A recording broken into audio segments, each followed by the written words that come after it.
Yo, what is up, people? Welcome to another episode of Off the Edge. Got my Dr. Pepper cream soda. Juhvon will be joining us shortly. Been an interesting 24 hours. I'm here to tell you to chill out. Don't worry about Instagram, guys. Instagram, that shit doesn't matter. We'll talk about it. We'll go over it. Some people, talk to Meta. A bunch of people did live streams about it. I have a theory that it doesn't matter at all. Nothing has changed. We just keep doing what you're doing. We'll talk about it, but don't worry. I put a little poll up to see how many of us got hit. Our Divo page got hit, but my lefty one did not, which is interesting.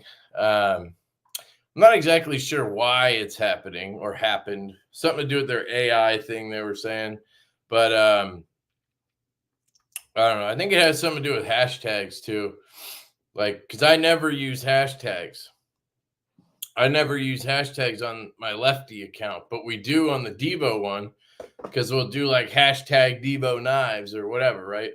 But I never use them on lefty. I used to like years ago, but I realized they didn't do anything and I got lazy. I stopped using them like a couple years ago. So I'd be curious if any of you guys who got hit, if you use hashtags. Like knives of Instagram. That's probably one a lot of people use.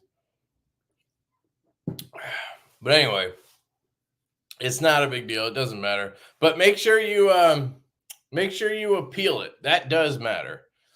So you just got to make sure if you get flagged that you appeal it. If you want to delete the content, you can. For the Divo ones, I did that. I think it was more just out of like sheer, like maybe this will fix it. I don't give a shit about the posts, I'm not monetizing them or anything. So I just deleted it and I appealed it. And then it was interesting because I saw some people got hit with like multiple flags. So it was like 5 posts that went against regulations or whatever. Mine on Divo was just 1 post and I would appeal it and then I deleted the post. And then I'd go back 2 hours later and there would be a new post. Like, it's like they just kept finding a new one every time, but they didn't have multiples at once. It was just like, okay, that one's fine. Now here's a new one. And I did that 3 times. And then now, well, at least last time I checked, it was all clear. It's really weird. But apparently it's just like an AI. They have a bot going through and looking at, I guess, your thumbnails basically. And like a lot of them I saw, like it was like a knife and something red. So it's like, oh, blood. It didn't even have to be blood. It was just something red. And they're like, there's a knife and red that equals blood. We're canceling this. That's violence. But if you appeal it, a human being apparently looks at it and then they'll clear it usually, because as far as I understand, they're not really like anti what we do. I mean, think about it. Most of what we're doing is just showing off jewelry on Instagram. Like, why would they be against that? That's kind of a little bit taking it too far. But I don't know. Anyway, I'll talk about my theory on why it doesn't matter anyway. They cannot recommend my stuff to non-followers all they want. Do you think Instagram is recommending my shit to non-followers anyway? They're not recommending my shit. Like, it's not like you go to your explore feed, which by the way, I discovered today. Didn't even know that existed. I seriously doubt that anybody who hasn't already followed me or been like seen me, like in some way has seen my name like tagged somewhere that my stuff is showing up. They're not recommending us. The way that EDC Instagram accounts have been growing for the last couple of years is through word of mouth. We're tagging each other, we're sharing posts. It's a community, right? And none of that is affected by non-followers can't see your shit. So it doesn't matter. I don't think it matters at all. It's like nothing changes. Now, obviously, it's good that you're able to appeal it and they remove it. That's good. I'm not saying you shouldn't do that. I'm just saying I don't think it really mattered all that much. It's just like now it's public that they don't like shit, where before they were just not recommending it anyway. Hopefully that makes sense. But anyway, what's up, Craig? Censor, Beefer Baron, Dr. Drew, Just Nate, Ground Fog, Chef Rocky up in here, channel member. That's how you get fireworks. You got to be a channel member. Sign up, baby. If you like rants, sign up. Marco, what's up? Like I already said that. Neil, Alicord, Paracord. Hey, Alice, how are you doing tonight? I saw you had a good time at the show. That's awesome. Juhvon was there. Oh, here's Juhvon.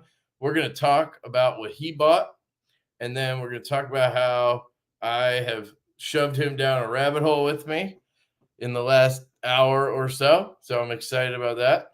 What's going on, guys? Nice hat. I figured I'd support, even though it doesn't fit my head quite as well as my blue. Maybe Really? I'm used to it. That's funny because mine's the opposite. My blue Peace Neighbor one is like really tight on my head, where this one is a little bit like it just feels a little more comfortable. You like it the opposite way?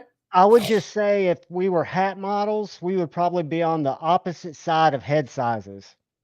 So, like, I think I probably got a really small head. I don't have a big head. No, I'm not saying you have a big head, but I just have a small head. What's up, Merceau? What's up, Allie? I saw Allie yesterday. I rock it just fully. I have one dot over, so I'm overlapping by one little clip. Is it tight on? It gets a little tight when I do that. I go back and forth, but I like it like this. I think the best. It's a great hat. I love the material. What's up, Louie? Yeah, that's what I love about it is the material. I think this material is a little nicer than the blue one, but I still love that blue Peace Neighbor hat, the light blue one. Channel member, hardcore. Yeah, sure. On is a that big the cub? Huh? Is that the cub? That's a show cub with like this custom. Oh, excuse me. Imprint. Those are Taiwan, right? Yeah, they're Taiwan. I talked to Andrew. How much was it? $200. Same money as a black one, and black ones were like $180. What's the steel? It is 20 CV. This is the slicer blade. What's the handle material? Aluminum. $200. Super thin. That's all right. Yeah, so if you go to White Mountain Knives, and if you go to Blade HQ, Blade HQ has one for $205 with Ultim.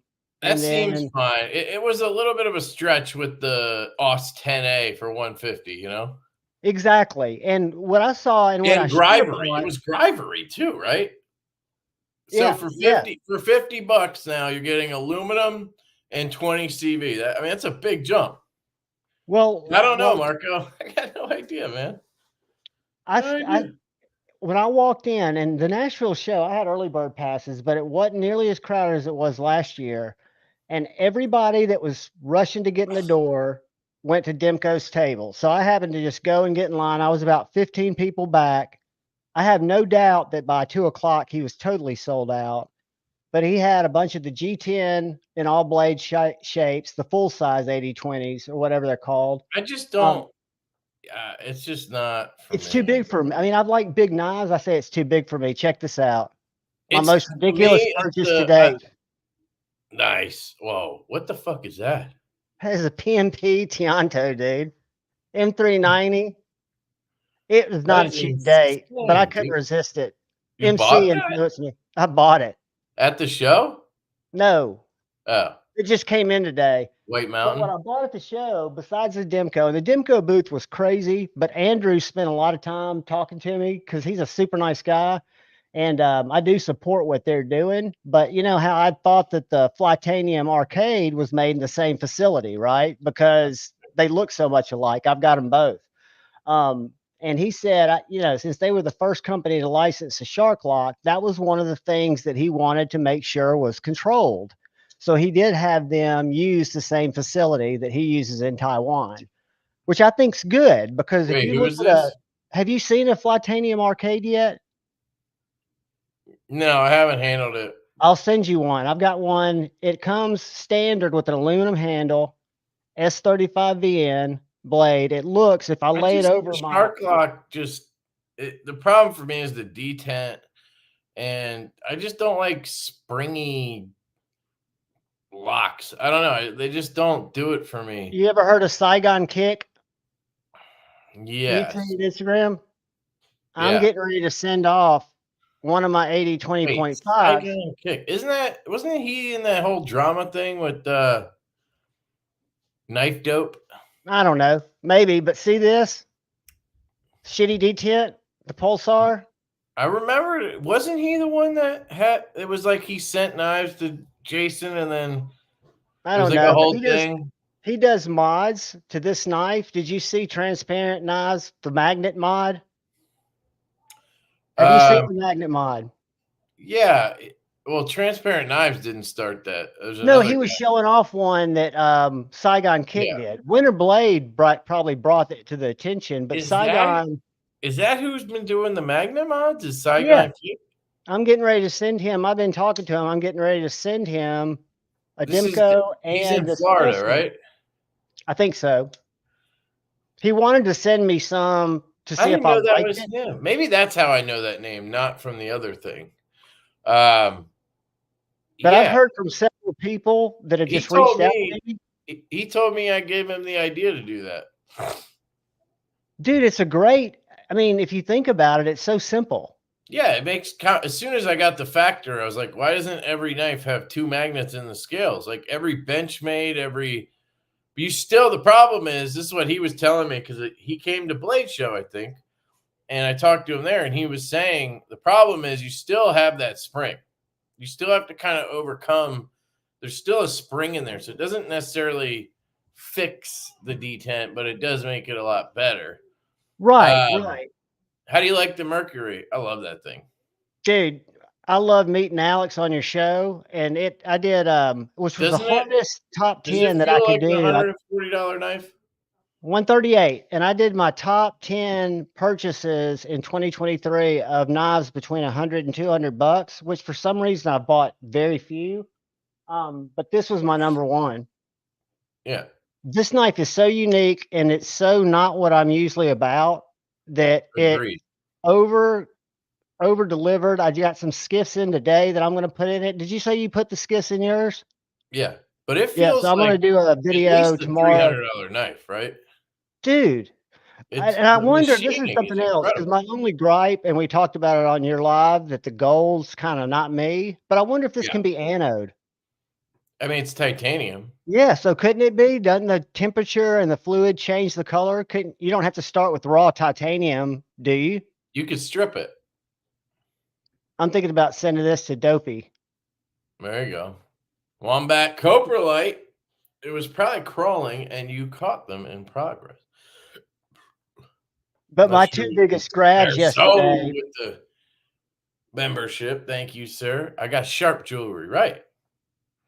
Mine were all flat lays, like desktop. I mean, who knows, man? You just appeal it. If you want to delete them, delete them. That might speed it up, but I don't think you need to do that. I got all green checks this afternoon. Apparently, Lefty's not popular. Did you see that post? Mine got totally restored this afternoon. And all I Yeah, did was, well, I mean, anytime you don't have restrictions, you'll have that like restored thing. yeah. So I went in, and the first thing I did, there were 5 posts at random that made no sense. So This first is what happened. This is what my one of my accounts via Meta. It's either my LeftyEDC page on Facebook that I've never used, or my LeftyEDC Instagram page has this where it's like restricted. You can't do ads, but there's zero restricted content. Like there's no post they can point to. It's the weirdest thing. So when you go, and I appealed. This was like months ago, and they were like, "Oh, we upheld it.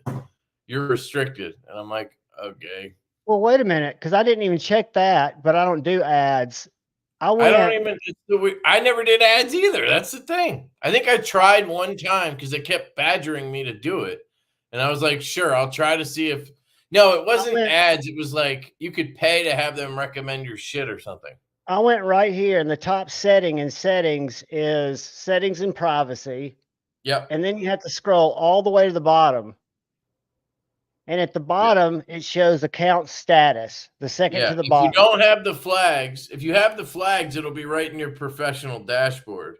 And they weren't in my professional dashboard even when I was flagged. Oh, really?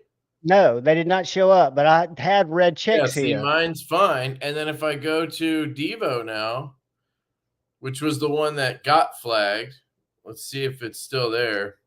Now that's gone. And now account status, it just has, it's all check marks now. So I've been playing the game. I posted that earlier with a bunch of cat content hashtags. May be eligible or whatever. It's so dumb because they never recommended us anyway. That's what people need to understand. And I don't know if you saw, it used to be Super Steel Steve, but it's his knife company now, Steve Calaria. He showed, you know, how you look at your analytics, you can see how many people were exposed that follow you and how many that don't follow you are exposed. He shows screenshot after screenshot where his posts are getting like one non-follower. So they don't get, but that's what I've been saying is it doesn't matter. It never did. It's been years since, like, my account, when I started it in 2020, I got pretty steady growth, and I feel like it would get recommended more or whatever. And I got to like 3,000 or 4,000 pretty, like, it wasn't like fast like some people. It was like a year or something. But ever since like 2021, it's just this absolutely slow ass burn. And it's taken 2 or 3 years to double where I was at.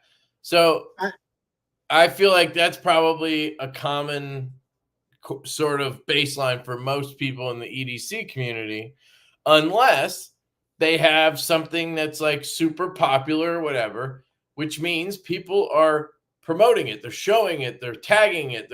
And that's all natural. That's not recommendations through Instagram. All of that is natural. So if you guys buy, I just got this awesome new flashlight, CWF Peanut. We're going to talk about flashlights later. I just got this, but if I get this and I love it, and I do a post on Instagram, I'm going to tag Charles at CWF Flashlights. Now, you guys who follow me see my post that tags him. So he gets recommended to however many people see my post. That's not Instagram recommending it. That's me recommending it. That's how we've been growing the EDC community the whole time. And that's something that I think we need to be more vigilant about. We need to tag and share. Like, even if you see a post that you like, I know how sometimes weird stuff shows up in your feed. It's when you go to share it and you can choose the top people you communicate with.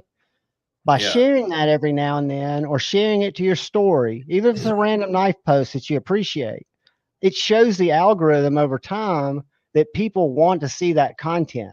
So I think if we all kind of share each other's shit out, we expose ourselves to new followers, but maybe it sends a bigger message that it's not dangerous content. So here's an example, guys. This is what you should be doing.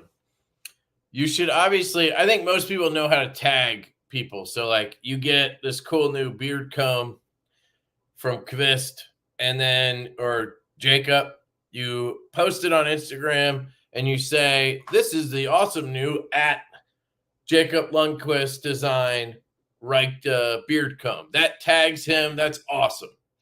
But another thing you could do is like this post right here from Knife Nerdery. He's explaining You should appeal things. Don't just delete the posts, whatever. You can share this in your stories by just hitting that little arrow. And now it's the first thing on your hit left.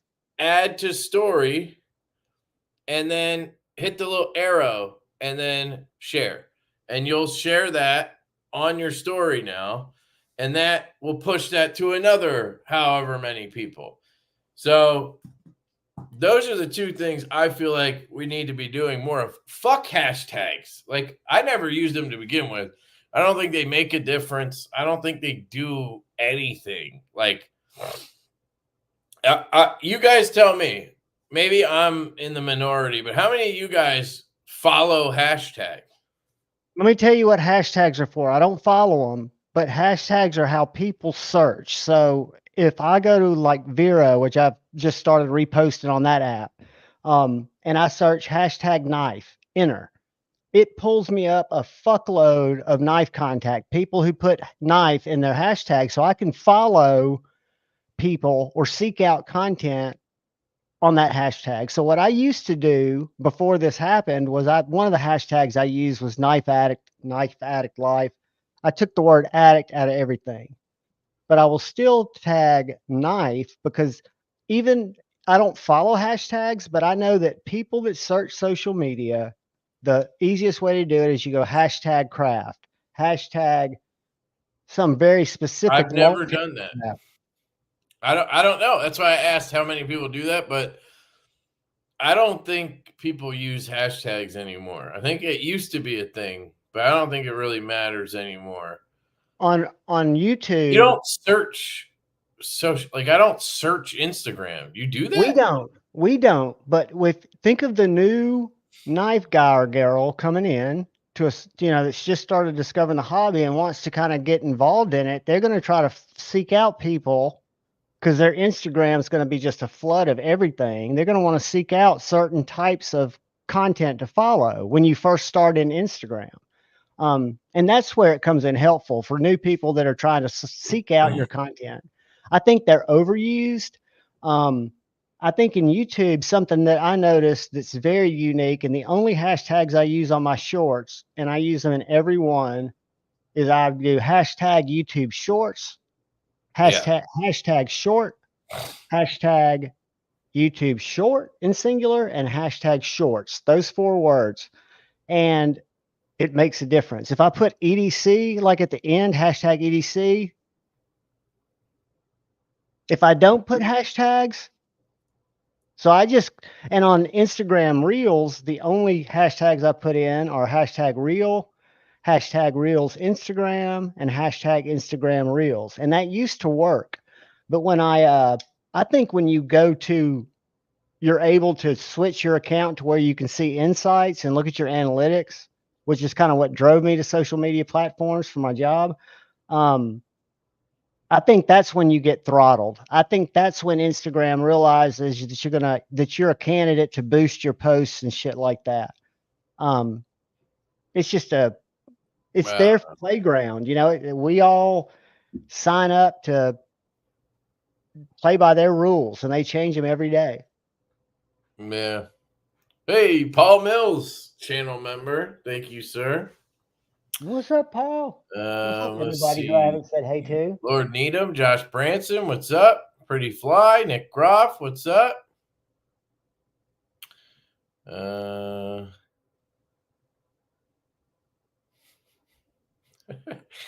miss my pager too. Label their THC resin.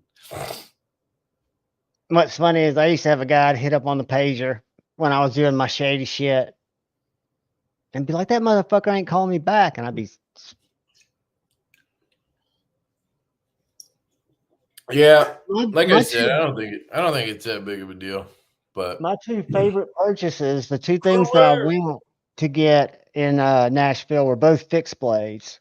Oh, man. And one of them was this Dustin Driver Defense Splinter. I don't know if you can see that, but it's G10 Magna Cut. I think about 65. Nice. Super slicey, but very thick. And then the other blade that I went to get that I wanted more than that, because I saw him at Blade Show. You're probably familiar with Colin McGuire.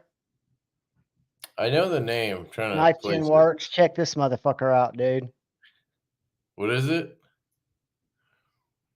It's a What's the Mag brand? 10 Knife Works. Maybe It's I don't called know. I think an EDW is the style. He makes other styles, but it's a I'm worn not clip. into that style, but I know you are. You like Look how thin it is, dude. Jason Grant shit and whatnot. Look how thin that is. Yeah. I mean, for an EDC knife, this is a slicer. And it's got that 80s camo carbon fiber handle and a little liner of lime green G10. And it's Nice. made in America by a dude who's really nice. Fits the hand great. Sweet. But yeah, Yeah, those were the things you're still that I deep actually down went that after. you're deep down that fixed blade rabbit hole. I got this one this week from Concept. This is awesome, by the way. And You have speaking one? of that, It's so comfortable, dude.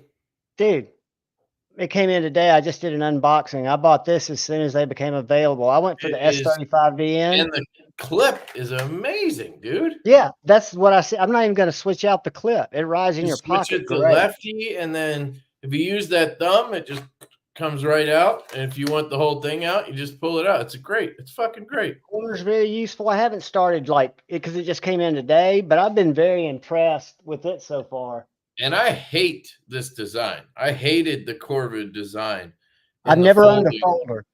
But this is really good. I got to give them props for that. They also, today, randomly, this showed up. A lefty Fenrir. I never tried that one. For some reason, it didn't speak to me. And that's a Sparrow Knives collaboration, right? Yeah, I didn't love the right-handed version. At least the one that I reviewed. I feel like the studs, like the detent was too strong. This one's like perfect, and being left-handed, I can operate it a lot better. So it's really, but I reviewed a lefty already, so I don't know why they sent it to me unless somebody else sent it, and I have no idea. I don't know. It's really interesting, but it showed up. That's a nice looking knife. I mean, it's just for some reason I never wanted to jump on it. It's really good, buy 'em all. actually. I would recommend it.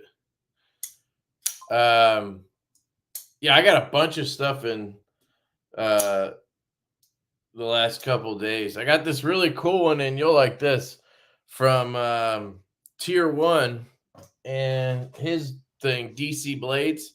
They have a large version of the Scythe. Oh, that's pretty cool. Yeah, this thing's freaking gnarly. It's titanium reverse tanto, really good action. Shielding. You guys know my thoughts, but I gotta give them props on this one. Look at this backspacer. Is that titanium or aluminum? I think it's all tie. It's wild, man, and it's dialed in too. You can reverse flick it easy. And then I I got, guess you'd never really need to sharpen that because you're not going to be using it for a lot of hard use stuff. What's that? This is Tier 1's other knife. This is a prototype.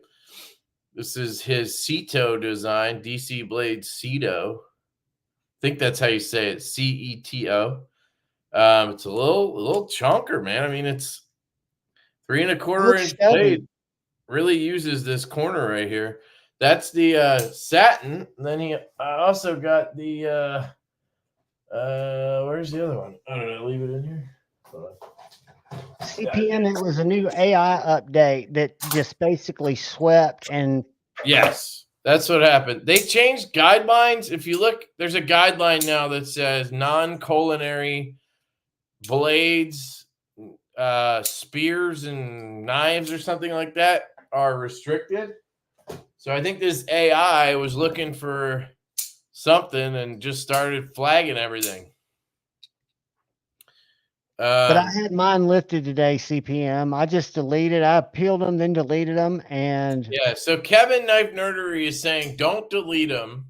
Right, I messed up there. Unless you think it's something that is, should be deleted. You should appeal it, not delete it, because if you delete it, then the algorithm thinks it's right. Right. I thought I saw that after the fact. I didn't I'm gonna think see if I about get that flagged until on I any just saw more. that. So you should try to appeal it, I guess, and then if that doesn't work, then you can delete it. I don't know. And every Here's the appeal black is seen version. by a human. Because if you go to Knife Nut Podcast in CPM, his Really Instagram good. post, Follow. yesterday he was having a text conversation with Meta about this issue because he was trying to figure out why his were flagged. And one of the text messages that came back, "Can I call you?" So he actually talked to somebody at Meta who gave him kind of the whole scoop, and they were very empathetic that they're not trying to allegedly make knife content not seeable. It's just that it was misconstrued as weapons. Lefty, you did that CountyCon video. I bought my son the Desert Bronze Ace Beam Airtech flashlight when it was sale and had a 15 coupon. Awesome, dude. Sick, man. I also convinced Juhvon to buy a flashlight tonight. So that was purchases. That was tier ones. And thank you for using my code, man, or link. Oh, you're welcome, dude. Thanks for throwing me on it. Yesterday, when you had me in front of that table, dude, I was lost. That flashlight that you sent me back to look at, as a person who doesn't know anything about flashlights, looking at that table, I couldn't tell without asking what the value of any of them were. I had no idea what I was looking at. Yeah, I mean, the materials, and you figure it out pretty quick, aluminum tie. And then some reason with flashlights, zirconium is way more expensive than with knives, even, I feel like you get a titanium flashlight, like this is like $500-600 custom flashlight. You get Zerk, $1,700. It's like, whoa. I did have a Zerk micro click from CWF, and that was $800. So, but I don't know why. Like the DC0 Okluma and Zerk, $1,750. The Reaver Arms Citadel that I sent you back for, I thought it was titanium. It turned out to be Zerk, $1,700. I'm trying to get a titanium one. But here's the AZ USA Blitzkrieg. So this one and the one I showed you from Tier 1's DC blades, these are both Megaron prototypes. So both these guys are really diving into Megaron. And this one's really good. The only issue I found with it is it's got a lot of pivot lash. So when it's closing, it's got that Kaiser kind of rattle where it's like, I think it's because when the detent sucks it in, the blade kind of gets pulled up and down and it makes that rattle. It could just be this example though. And I think bearings, who's the designer? Probably fix it. What? Who's the designer of that one? So this is AZ USA, which is a dealer apparently. I didn't know this. And it's their Blitzkrieg model. I think they did a Kickstarter. And that is my only gripe on this knife. It is fantastic. Super ergonomic in the hand. They got the detent perfect for the hole and the flipper. Just really well done. And Megaron crushed it. I mean, the contouring, the inlay, like it all, the micro milling, it all just looks really, really good. Threads on Zerk are a pain. Yeah, I'm just curious because my CWF was $800, so I was like, okay, I'll probably pay $1,000 for an Okluma or Reaver or something, and there it's like $1,700. Holy shit! How much more machining waste with flashlights? Yeah, I don't know how much more than a if you think about it, than a knife, like a custom flashlight. Merceau can chime in here. He's more of the expert than I am. I'm just getting into this, guys. But a custom flashlight, as far as I can tell, is mostly the body. So the custom maker is making a body shape in their design that essentially fits a mass-produced battery, a mass-produced emitter set, a mass-produced driver chip, unless they develop their own driver, which it seems like doesn't happen. there's whatever. I don't want to get into it, but there's not that many options when it comes to drivers, emitters, that kind of stuff. So it's all kind of like, I think they source the glass to fit their design, unless they might even buy the glass in a certain size and then they make the tube to fit that. But it's a little different than knives. If you have a custom knife maker like Sparrow Knife Co. here, he can make this any size, shape, whatever he really wants to do, as long as it rides on a pivot and the dimensions work where it'll close and not, but even then you have custom makers who do that, the tips fucking hanging out and whatever. But like with flashlights, they're a little more limited because they're not developing their own batteries and drivers. And so what you'll hear people say is custom flashlight makers are mostly just, they're machining. It's like art. They're machining the body and then they're putting it together with existing parts. Like the driver in here is from China. It's not it's a USA made custom, but a lot of the parts in here are Chinese or Japanese. The emitters, the driver, a lot of the electronics or all of them are from China. I don't know where the switch comes from, but I don't know. It's interesting to me. That's not to say that this isn't a USA made product and it's not worth the money like a custom knife would be. I think it 100% is. And to me, the fact that these guys can make something and then have electronics involved and it works every time, like almost flawlessly, it's fucking mind-boggling. Like with a knife, it is difficult, obviously. In some case, I would say maybe more because you got to have all the pivot, you got to have everything lock up, work right, and that shit's difficult. But yeah, I don't know. There's my little rant on that. I don't even know what I was trying to say, but all true. I got Zerk fidget toys with threads for like $100. But those are Chinese. Those are Chinese, man. Like a US made slider from what's his name? What's that guy's name? Who makes Modusworks? I bought one. It was $400 in Zerk. I'm gonna send you one of my halts this week. Awesome, dude. I'm down. Thank you. Appreciate that, man.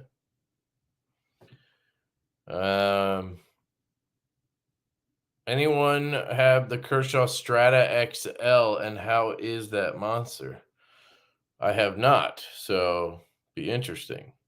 Stout V2 is deep in production with Best Tech. Last update I got was that they're moving along. I'm trying to get them done before Chinese New Year so that we can get them out hopefully in February instead of end of March, because that's usually how it goes with Chinese New Year. So we're supposed to be on track for that.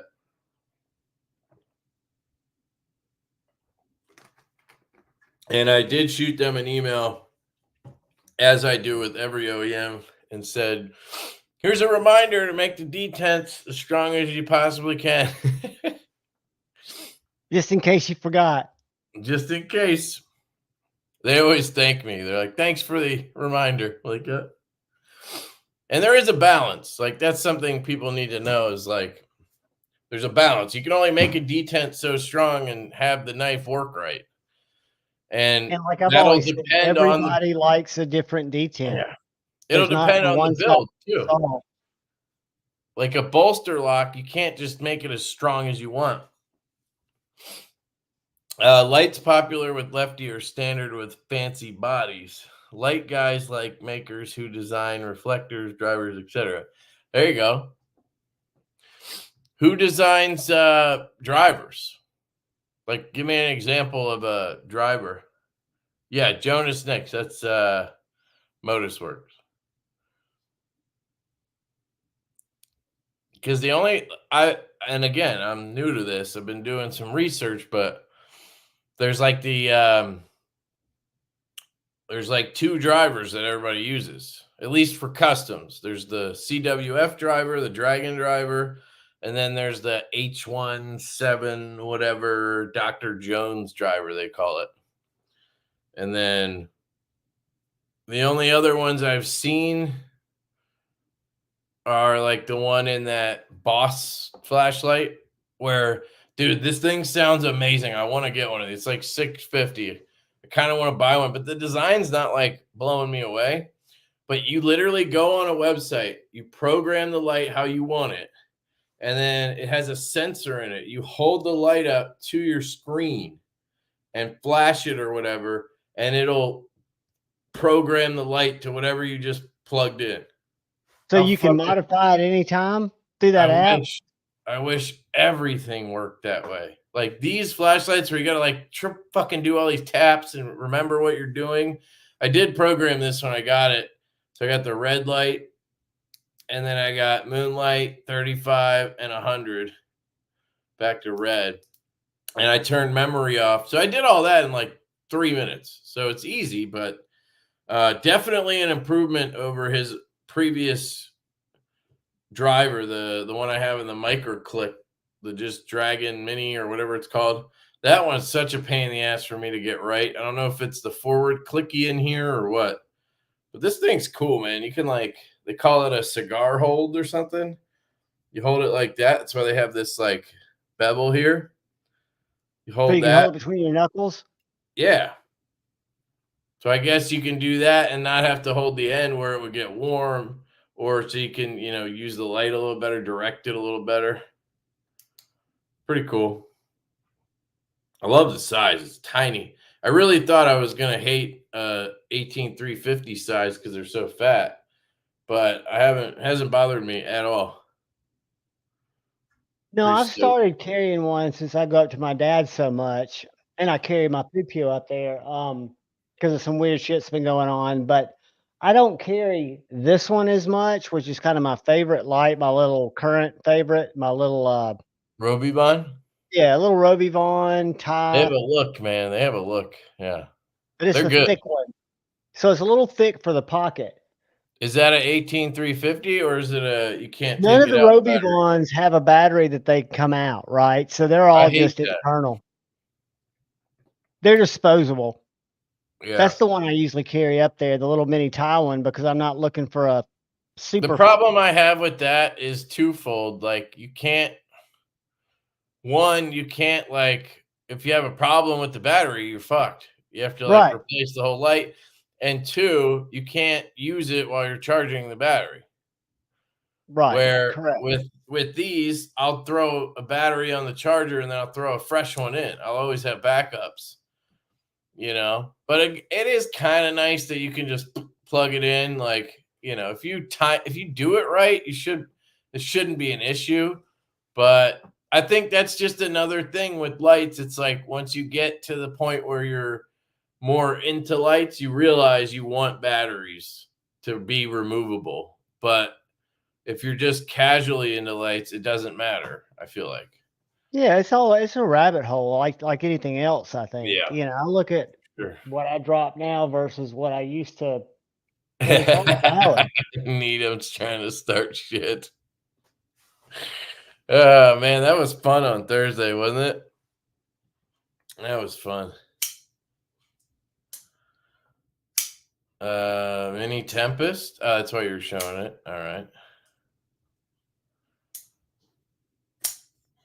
Yeah, I've got several, like the ones I've gotten from Meritech that use removable batteries.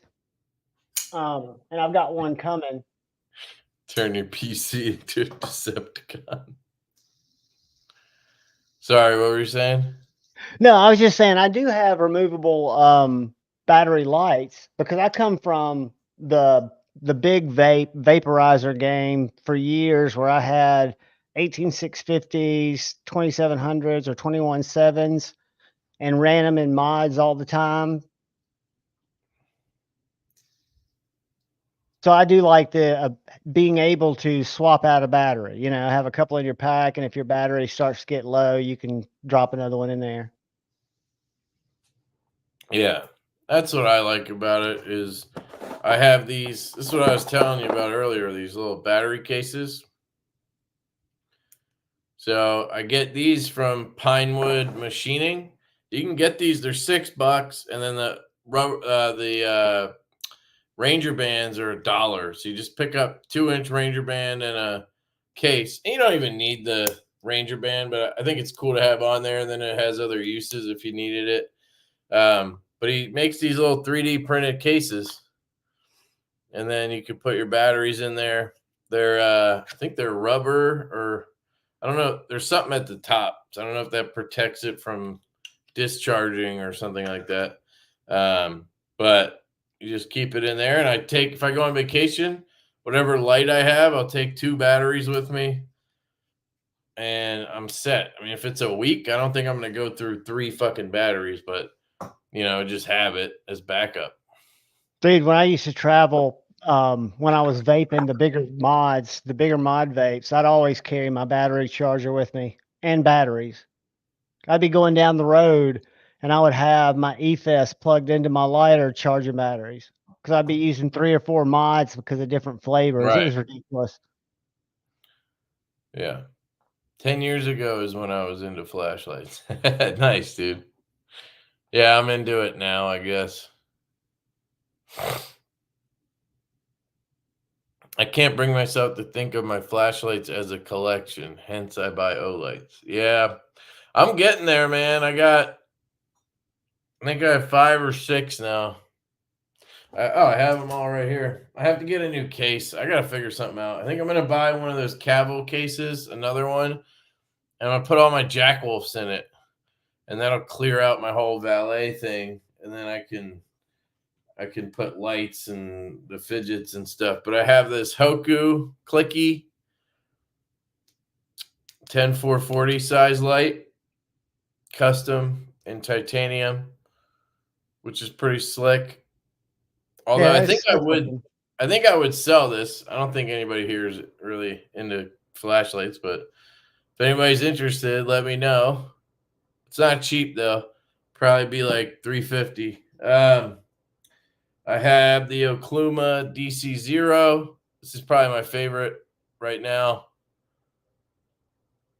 Just such a simple but amazing light, and the size is perfect. It's right between most AAAs and a AA. I have the F2. This is what I convinced Juhvon to buy. Well, I got him to buy the F3 because Urban had the F3, which is basically the same. It just has like rounded knurling here, and then it doesn't have this thin portion. It just stays the thickness all the way through. Yeah, I picked up the black one. Yeah, it's really nice. I have a video coming on comparing the two. I don't know. I guess you don't know either if it has memory. I didn't check. When you order from him directly, you can choose 4000K or 5000K, and then you can choose memory or no memory. But the Urban ones, there's no like card that tells you anything. Well, it said 5000K. I know that. I'm pretty sure they're all 5000K with memory, I think. Let me check. Because I was looking, it was on there. I just didn't know what it'll say 5000K. I just don't know if it'll say memory.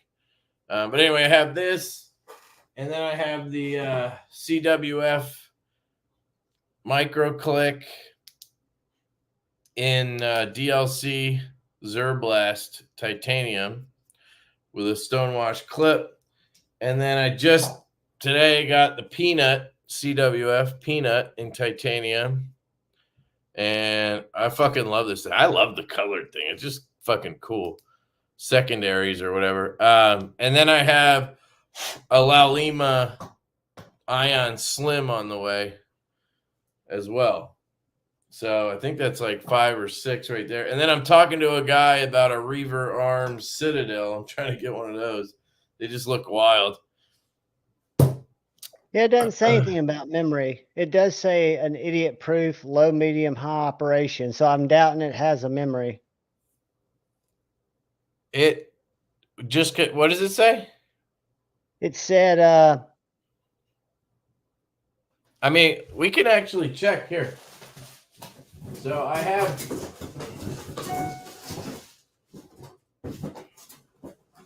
Honestly, I should reach out to them and just say I'm going to send you one of these because I have two. Because last week I asked Urban to let me check one out. Need them. It's really tricky because I used to carry more stuff. Like I carried a pry bar as well. And I basically just swapped out the flashlight for the pry bar because I never used it. So I just started carrying a flashlight instead. And then I started wearing these off the grid pants. And now everything has its pocket. I don't really carry more, but I just carry it better. Which, by the way, they have a sale Howdy, going. Jim Miller. That's funny. They have a sale going at Off the Grid right now. I think that's why my code wasn't working, Juhvon. You know, I totally forgot to check it. I'm glad you reminded me. I'll put a link in the chat if you guys are interested. But their pants and shit are really cheap right now, and I would say it's worth it if you guys are looking to try out these pants. I really like my 511s. I wear them all the time. Phone pocket. You get it on both sides. It's an extra pocket. So you can carry a knife on one and a phone on the other, and that clears out 2 pockets. It's amazing. What pry bar did you carry? I have pretty much exclusively carried Fulcrums. I still have 2. I think I have one in my truck and one in here. And my buddy Kyle, DTOM Knives and Gear, gifted me one, and then Vero gifted me this one with my logo on it. So I'm kind of stuck with both of them. Can't sell them. Where are my pries? I like a Maverick too. Or were you just no? I've just been getting into it. Yeah, shiny metal shit. Hopefully it is double spring. What are we talking about? David Robertson. Let me see. David Robertson. DCO is a hard use staple for custom flashlights. Plus, Jeff's warranty is unmatched. Not hard use. Electronics are not potted. Hopefully it is double spring. What does that mean? Potted? You mean like you talking about that glue shit? One thing I noticed on the CWF that was nice, Merceau, is I feel like on a lot of the other lights I've looked at, you can see the driver when you look in the head, but this one is just this copper. You just see the copper pill, I think it's called, but the driver's not like exposed like I've seen with all the other ones. So I don't know if that's different or if I'm just making shit up. Maybe it's the size light. They don't do that. But all the other ones I have, you can see like electronics in there. Sorry, I was going to show you here. So this is the F3. So I asked them to send me one last week so I could compare them, the F2 and F3. And then for some reason, this week, they sent me another one. So I literally have 2 of the black ones that you ordered. Find out but they don't come with the battery, right? But you've got a battery. That's what I'm saying. They don't come with it's weird that they don't come with the battery, but let's find out if they have memory because I have 2, and we'll see if they're both 5,000K. I'm guessing they are. I'm guessing they just buy on their description. I'm guessing they just buy them off the table at a show or something, and he probably has a batch of whatever it is. So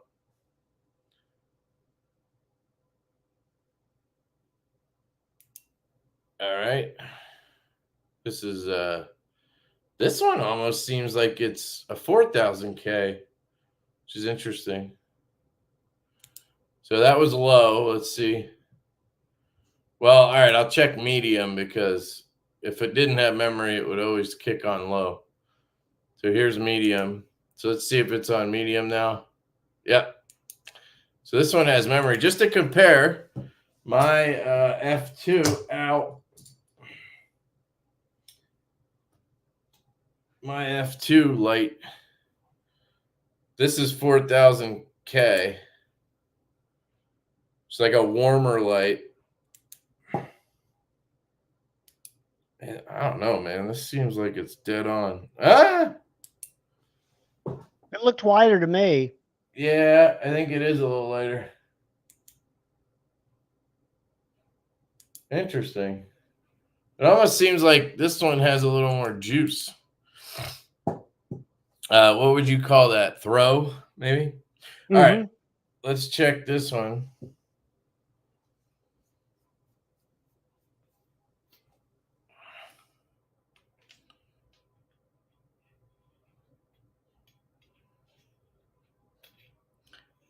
Yeah, I really don't like the button tops in this because you have to like push the head down and shit.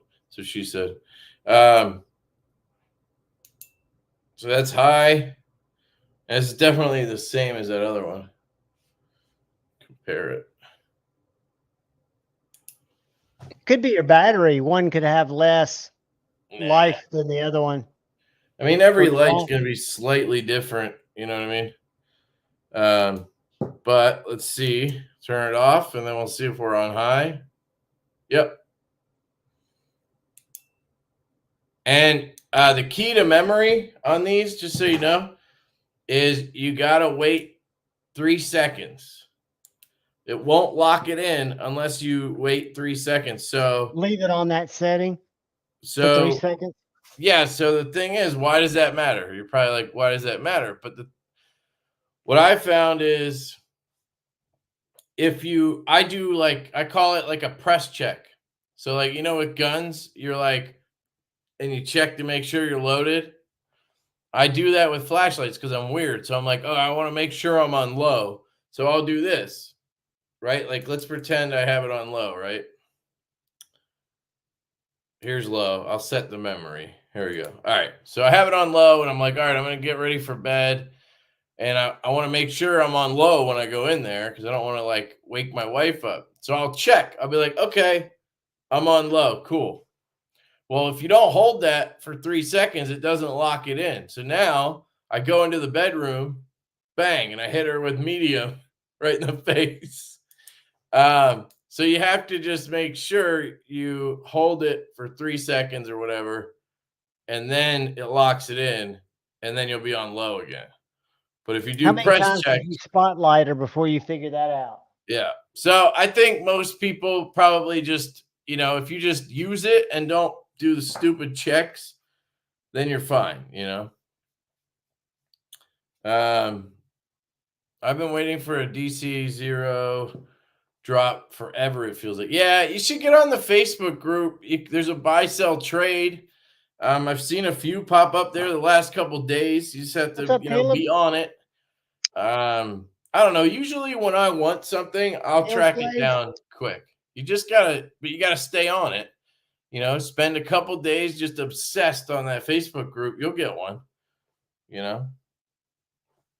But if you don't want to do that, then yeah, you're just going to be waiting for drops and, you know, like I think they have a lottery right now on the Facebook group for one. So you could, I don't know, check that out. See, now I'm like, should I charge these batteries? I literally just used them for 4 seconds. Nah. I think it's best to let them run down a good bit, right? To get their memory all the way they're supposed to, or not? Are you supposed to? I don't think so. I mean, I've never had trouble with batteries. I thought I did, but it was really the light that was having trouble. So, and I've always done it that way where I top them off all the time. So, yeah, hopefully they actually have more of these. And I don't know if they remove them from inventory when they send me stuff. The only one they were sold out of was the gunmetal or I forget what they called it. They didn't have the gunmetal or the orange, right? I don't remember because I wouldn't have been looking for green and black. Last time I looked, which was yesterday, they had green and black. Yeah, it'll be interesting if that company sends me the batteries. They probably just put that on there because I used to order batteries, and it's always kind of a hassle for vapes from vape shops. And they had to ship them in one of those little plastic things that keep them separate. Yeah. Yeah, like when I ordered the F2, Jordy at FocusWorks was like, hey, you ordered 2 batteries. I can only send you 1. No, well, then why do you even have the option? Like, why don't you just send one with the light for free and then not even offer batteries. It just seems odd. But I guess he has Canadian customers. I don't know. Let me see. Catch up. Yes, dude. The Woobin E7. I've been using it for a month now. I haven't tested a bunch of headlamps, but it's fucking awesome. And you can also use it as a regular light, but it's an amazing headlamp. And turns out I have a link for Woobin. I literally have a link for everything at this point. Everything I like, that is. I put a link in the chat to Woobin. You can get 20% off too with my code. But the E7 headlamp is phenomenal. I've got an old. They're better than 511s, dude. Way better. I had those. They're way better than 511s. Try them, man. They're only like $60 right now or something. They're on sale. What's up, Luck Nas? Mikey. Yes, it comes with an adult male wallet pocket. What? Here, I'll show you. All right, I'll model for you guys. I just got these, actually. These are the pro pants. I thought they were kind of gay because it kind of looked like painter's pants or something. But I finally tried them, and then I ordered 2 more pairs today. But so you get the normal pockets. If you get the jeans, you'll get, 2 front pockets, 5th pocket, 2 ass pockets, and then you get 2 on your hip. If you get the carpenter ones, you get 2 front pockets, 2 back pockets, 2 hip pockets, and then a carpenter style pocket here. And then the jeans and the khaki ones have a hidden zipper pocket down the side. That's really nice. And then these are the pro pants. You get 2 front pockets, 2 ass pockets, and the 2 hip pockets. And then you get a zipper pocket here and another one over here. Are they stretchy? What? Are they stretchy? They don't seem to have much of a crotch. Yeah, they're all stretchy. They have like a reinforced crotch thing going on. I got you. So they don't.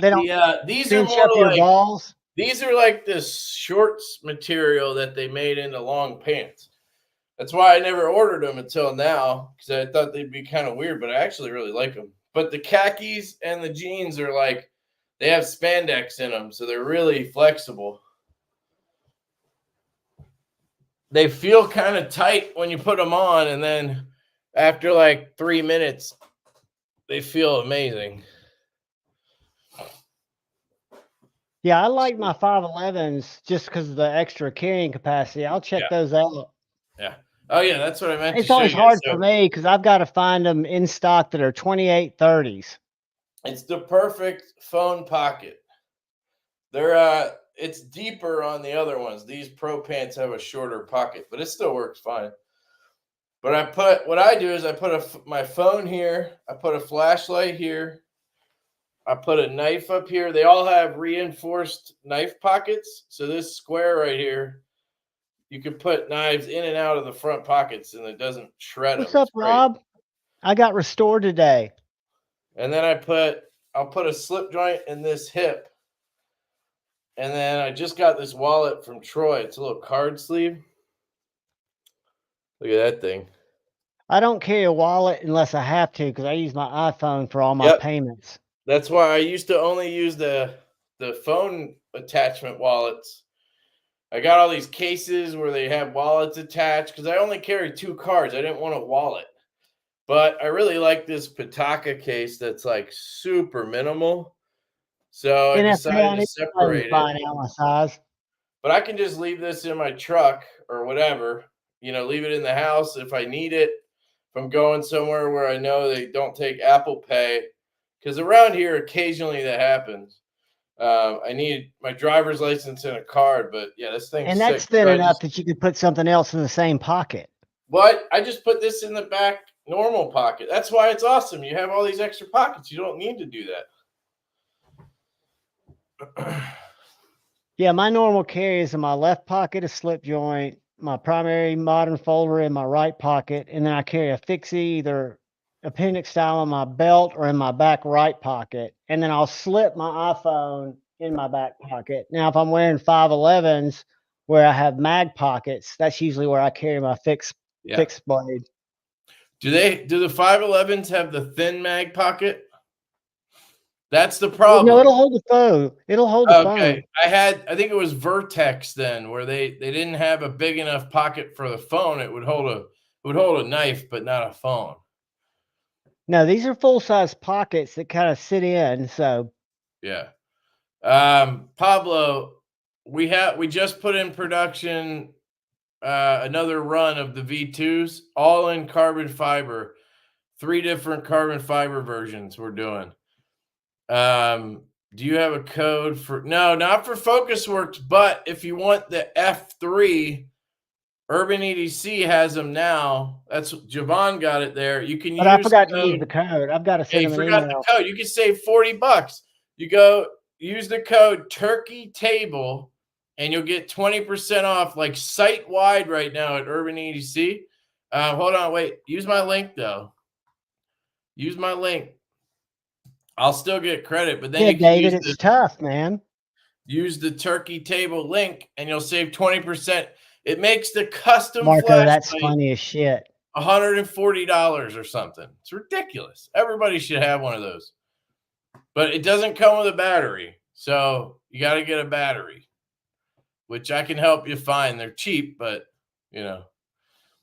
I got the Honeycomb MagnaCut Mordex. Oh, dude, that looks sick. Yeah, those look great. Good choice. Rob, I saw your video on that, and I was over in Nashville yesterday and was talking to Andrew. I got up to the table. I was going to get an 80/20, but it was just so big.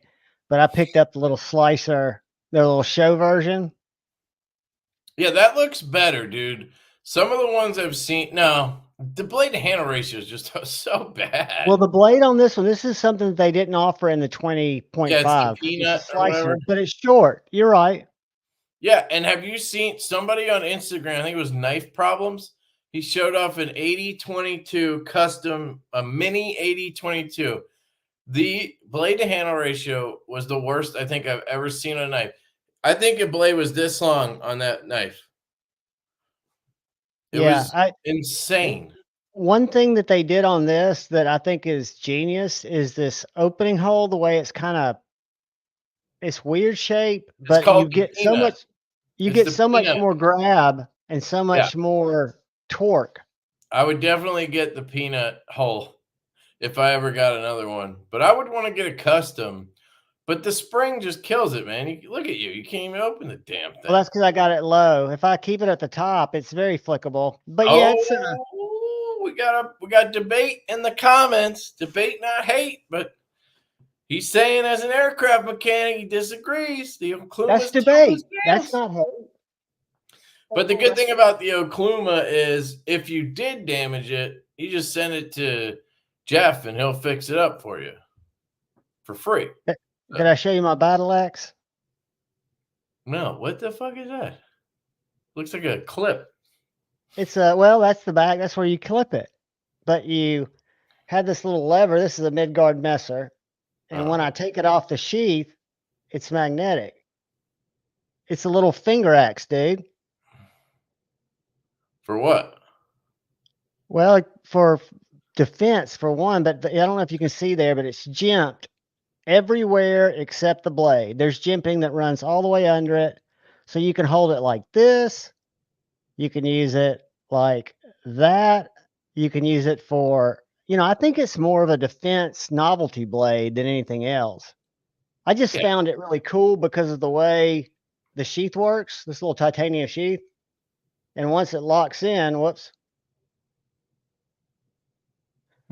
it won't even shake out, but it has this little gear that you then move up so that it comes out of that hole, and then it can't come out.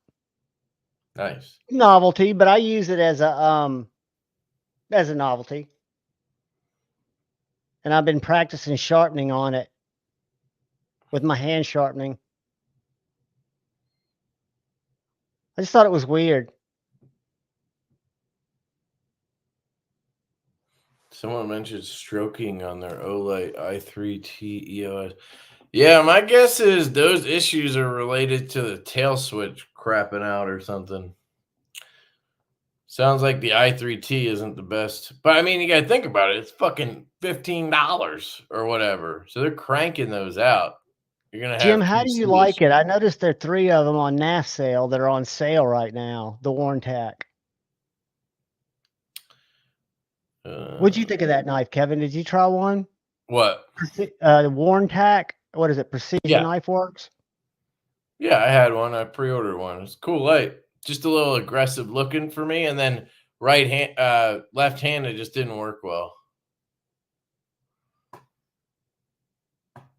Congratulations, Jim. That's awesome.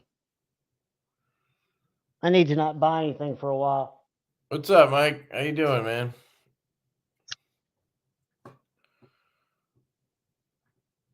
Knife-related accounts have been getting banned from posting and being found. Dude, they were never, whatever. Who can't post? That's different. That happens. I've noticed that Lacey EDC, she'll always, and I've seen this back before this weird thing ever happened, but she would have. That's she posted- commenting. Yeah, but she couldn't comment or she couldn't post for 2 That's because days. she would spam comment. They'll cut you off if you spam comment, which is What is spamming people. comments? It's people entering fucking giveaways. They go to do giveaways and they comment to win giveaways, and then IG's like, dude, you got to stop with the comments. Like they're just making sure that you're not spamming. So they cool you off. They're like, hey, you can't comment for 24 hours. Nah, I never knew. Yeah. Makes sense. I missed the name looking for pants. Oh, it's in I'll put it in there again. It's off the grid surplus. I would give you my code, but I think it's not working because they're auto applying huge discounts right now. They're like 50% off or something, the pants. It's in the chat though. Use the link because it does still help me if you use the link. Keep me posted, Jim, what you think of it. But yeah, I ordered 2 pairs earlier and it was like $120 or something, which is pretty good for pants like this. Usually I think the 511s are like 80 or something. I could be wrong. 511s, are they the cheap brand? And Veritac or whatever is the expensive one? Vertex. Well, I mean, you can get them, everybody has different quality Levi's. So if you go to Walmart, you can get them a lot cheaper, but they're not going to be the same denim as if you go to a department store and buy the same type of Levi's. They might have a little bit different number. Right. But yeah, I think you guys I've had these pants for a year and a half, I think, since I switched over to them. My whole wardrobe, like I literally own no other pants. It's all off the grid, shorts and pants. I have these phone pockets on everything now because I refuse to wear anything else. It's just like my boxers. I switched them all over to Step 1 because they have this anti-chafe thing on the thighs. It's amazing. I just started ordering their long johns. I got a pair of long johns in. And it's basically their boxers, but longer, and they have legs, right? And they're fucking amazing, dude. I wore them all day yesterday. I even wore them again, like most of today. Are they cuffed at the ankle or do they ride up like boxers? Do they have a little cuff on them? No, they don't ride up. They actually, sometimes they pull down a little because they're tight on your legs. You know what I mean? I got you. Your legs kind of anchor them. So yeah, I ordered 3 more pairs. Of fucking long johns. Here, I'll show you the pants I'm talking about. I should have just pulled it up. I have a video coming next week on these.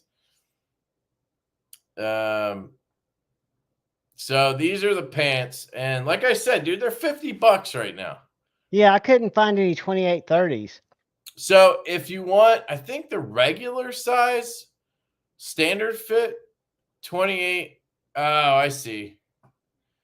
28. I'm a weird size to find. The taper, I don't know if they have 20. Yeah, they all have the size. You'd have to go through every one to see. But yeah, if you're fatter like me, you got to get the standard fit, but they're actually, or the tapered fit, but they're actually good. I like the tapered fit. Oh, give me some. There you go. They got 2830s in the Cayenne. Fucking red? They're nice. Hold on, let me try these. Nope. Fucking red? Ah, dude, it's not bad. That's actually the only color I didn't order. Dude, I'm not Ray. Then they have the Pro. This is a different one. What is this? See, I don't know what's up with all the different versions of pants. That's the one thing I don't know. But I have Trailblazers 5.0s and 5.1s or something, and then I have the Pro pants. And it looks like they don't even have the jeans on here right now. No, I put you past it. I saw the jeans. And they have a pre-order for these. I don't know. Here you go, dude. Right here. Olive 2830. Are they in stock or is that a pre-order? Pre-order. Yeah, but it says they're shipping in December. It said it somewhere. Hold on. December 15th expected ship date. Okay, cool. Go back up to the top of that page. I think there were jeans up there. I think it was like the second row down. I ordered the black. I ordered the black ones for pre-order, which, by the way, guys, I paid for every single pair of these. I literally have like 15 pairs. I paid for every one of them. I'm trying to get them to send me shit, but they're like, you got to get people to buy stuff with your link first. So I'm trying to fucking shill you guys out so you can buy some. Then I'll get some free shit. Wait, what? Sorry. Go down one more, and they're the jeans. No, it looks like jeans, but those aren't jeans. It's navy khakis, I think. No.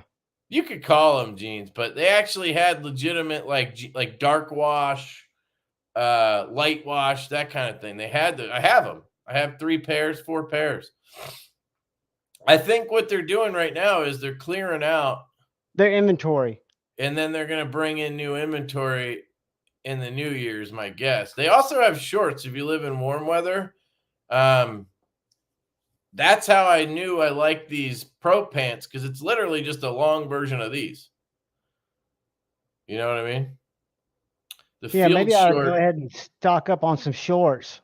Dude, the shorts are amazing. Now, I would recommend the over and out. I'd recommend not wearing black socks with them, but that's just me. Yeah, that guy looks weird. The over and outs and the field shorts are the ones I'd recommend. The Trailblazer shorts, or the Havocs, sorry, they're just like a shortened version of the Trailblazer pants.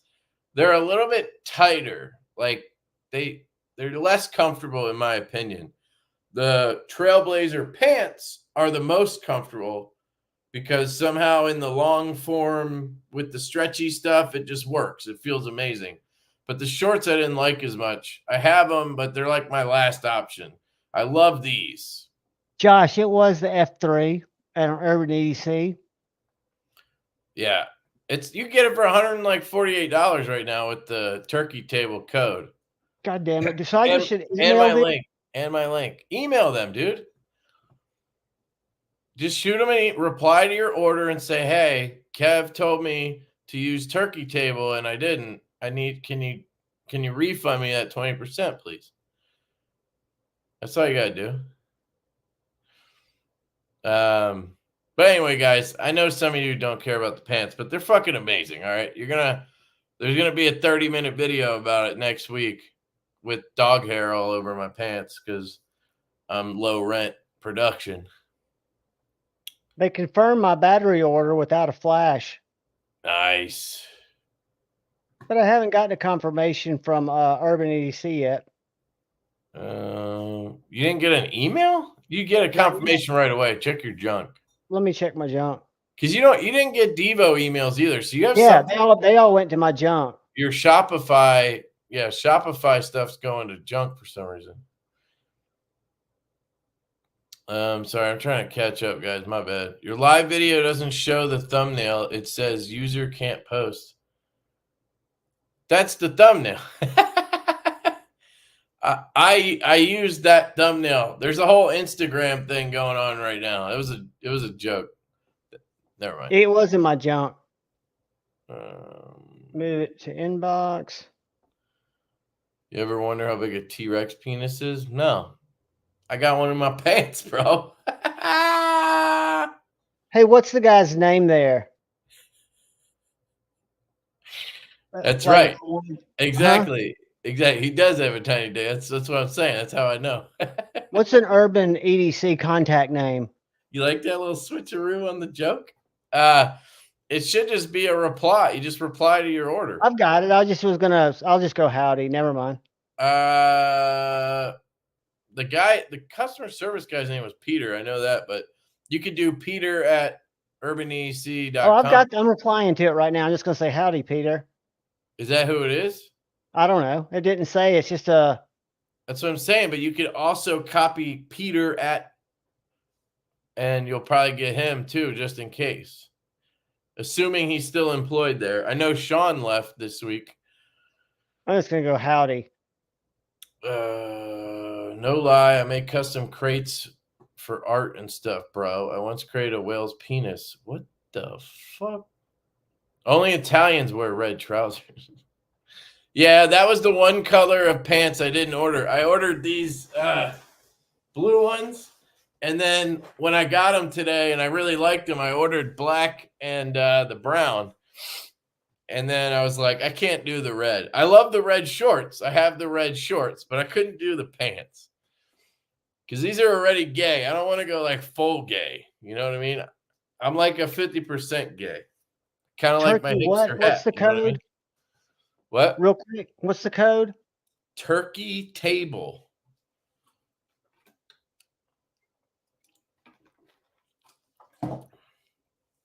I missed it a bit. The Urban EDC, yes. Yeah. I mean, that's a custom flashlight for $148. I mean, that's fucking insane. I think that's the best deal in custom flashlights to get you in the door. And so far, out of all the ones I've tried, it's right up there. I mean, I haven't had any issues with it. You can't customize it really. I guess you could, if you knew what you're doing, you could take out the driver and the emitter and shit and do it yourself. But like, you can't program it differently. It's just low, medium, high, and that's it. Memory, no memory, low, medium, high, and then but you can't even change it from memory to no memory.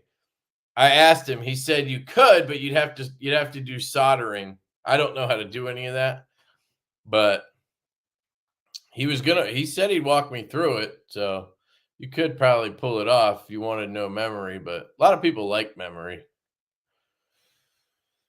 They have the denims if you go to the outlet part.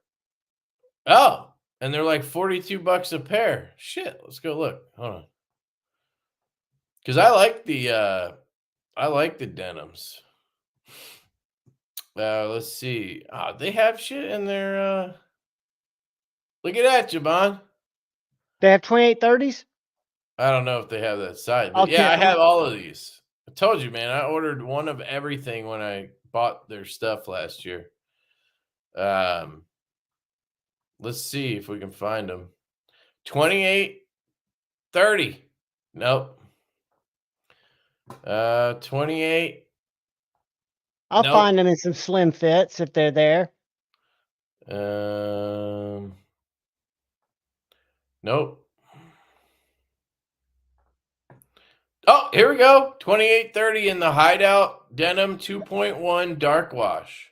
But those are standard fits. Those will be all baggy. Dude, seriously? I'm a slim fit dude, or taper fit. That's my jam. Or really slim. I'm trying. You're gonna have to get those Trailblazer pre-orders, man. Yeah. Or those red ones.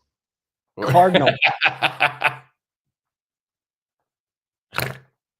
I was surprised that there's so many little people because they're always sold out. Size down. Order a lot of them. Size down. Maybe that, I don't know what that means, but those are older though, like because now they're doing 5.0s, I think, or whatever. Anyway, so while we're here, I'll show you the boxers. I don't have a link for this one, but this is what I replaced all my boxers with. They have all these limited editions. Well, they had like 20 different options last year, and I got all of them.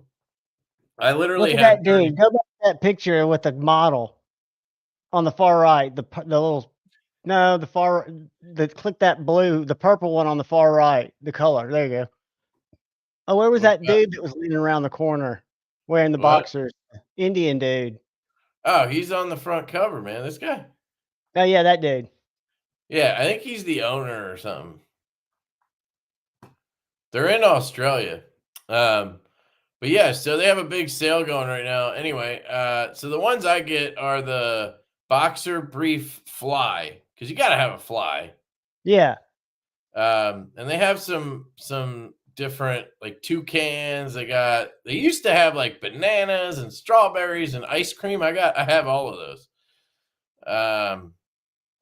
And then they have regular ones too, and they get pretty cheap when you order a bunch. So like you could order 15 pairs and save 50%. You know what I mean?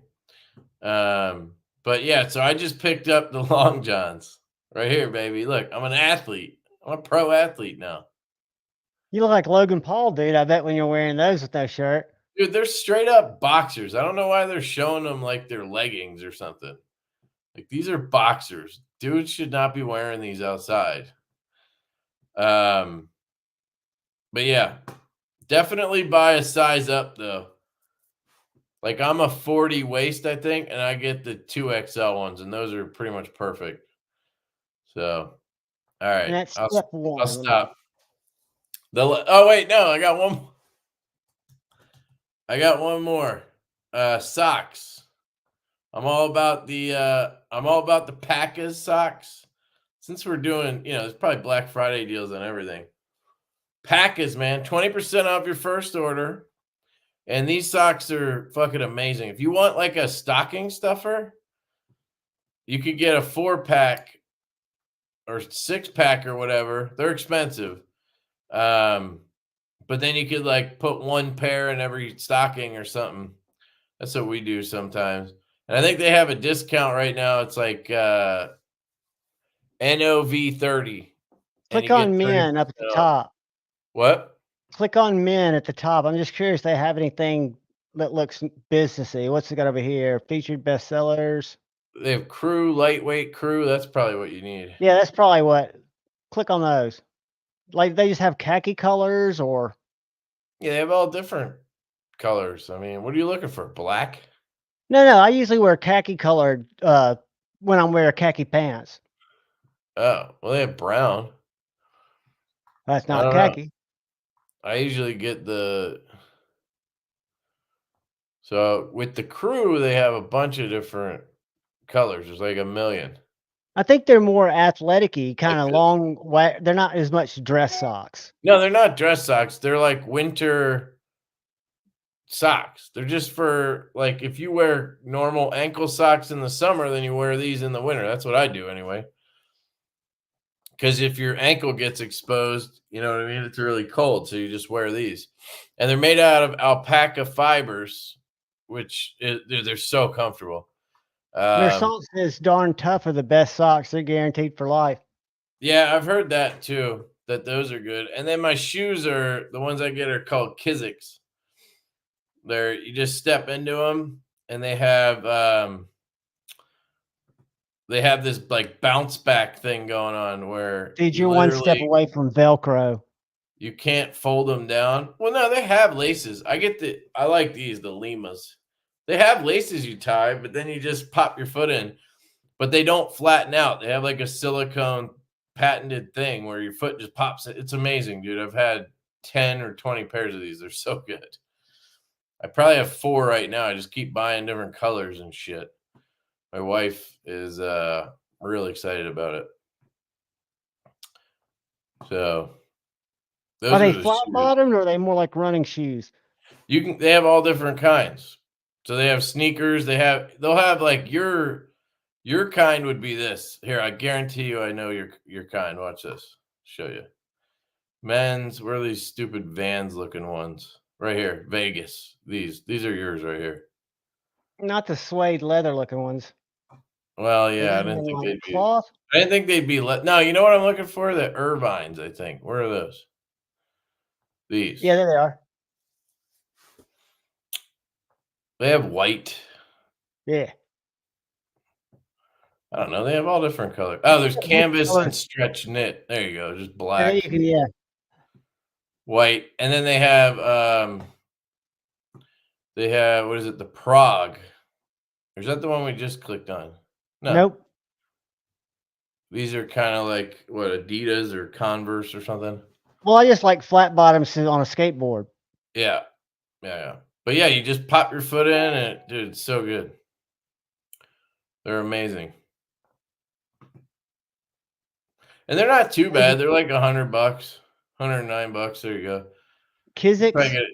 You probably get a discount on your first set. Oh, I have a link for that too. Oh yeah, if you use my link, you save $20. $20. This link I actually just got off their website when I order. You know how when you order stuff now, they'll be like, refer a friend. I take those links and I put them in my link tree. You're a link whore. I'm a link whore, man. Dude, if I like something, why not fucking pimp it out and try to make some money or get free fucking shoes? For me, it's laziness. I've got several that I haven't even put on my stuff yet because I But it's upload not hard. You everything. just I have a thing on my phone. I have a note section that has all my links. And then every time I get a new one, I just throw it in there. And then when I remember I have time, I update my YouTube default and I update my link tree. But it all starts with updating that one note section in my phone. That you keep them all in. That makes sense. Yeah. Like where's What's up, Chef Rocky? Here. Todd Carr. So I just go to notes and then I have all that shit in there. God damn, dude, you're a Lincoln. I have so many links, man. But I'm saying they're all shit that I like. Like I don't get links for shit I don't like or shitty stuff. Obviously, it's debatable. If you don't like something, you don't like something. But No, but you're just saying that you only support companies that you buy, and that's the difference. That I would buy or that I've handled stuff and I like it. Like I won't put a code in if I haven't handled something. And Pretty Fly Cole Haans are my favorite dress shoes. Cole Haan. I don't need to be looking at shoes though. Do you wear dress shoes? What? Do you ever wear dress shoes, or do you need to wear dress shoes? Like dressy? No, I hate dress shoes. Yeah, so Cole Haans, you wouldn't have a need for them. What kind of shoes do you wear, dude? You wear Jordans? They have like 10 different options there. I like the Limas. Those are my favorite. They're kind of just like sneakers. But I'm not Pretty fancy Fly, with dude. shoes. That shows how old and disconnected I am. I didn't know they had sneakers too. Who? Cole Haan. Cole Okay. Haan. I'll look it up. Cole Haan. H-A-H-N.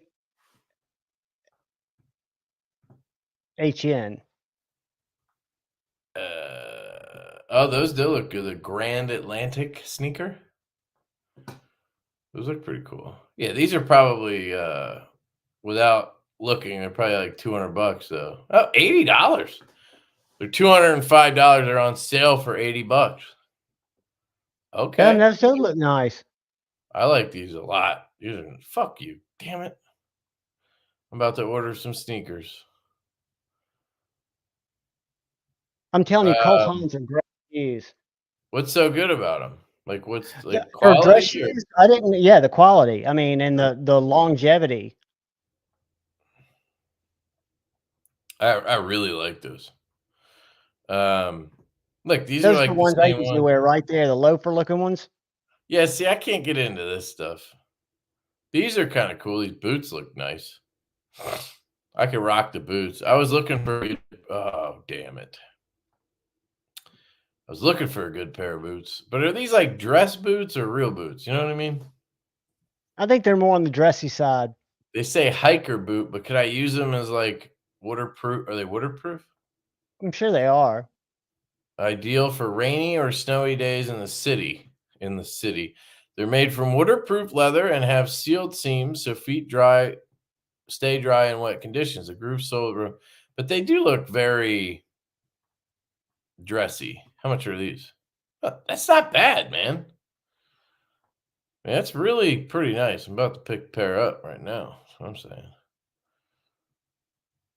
The ones that I have now that I need to replace are Sperry's, just like duck boots, because the sole started ripping off the bottom.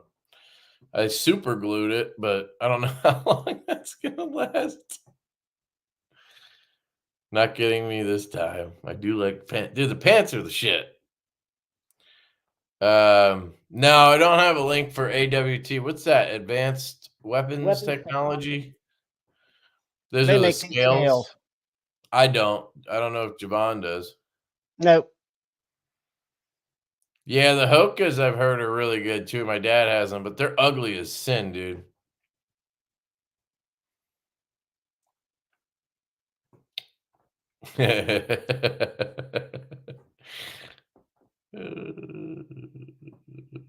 That's great. Luke, I think we've determined you hate everything I like. So it's natural that you're not going to like these things. How I dad agree are with we you, going Luke. on Those a are show kind of of one to frou-frou. Disneyland? Well, yeah, dude, I am a dad. So what happens? You won't regret them, Kev. Super light and cushioning with still having foot support. Yeah, but now I don't know if I want the boots or the shoes, and I can't get both. I mean, I could, but I don't want to. I want to make sure I like them first. Well, you've got a bunch of shoes, so get the boots. That's what I'm thinking.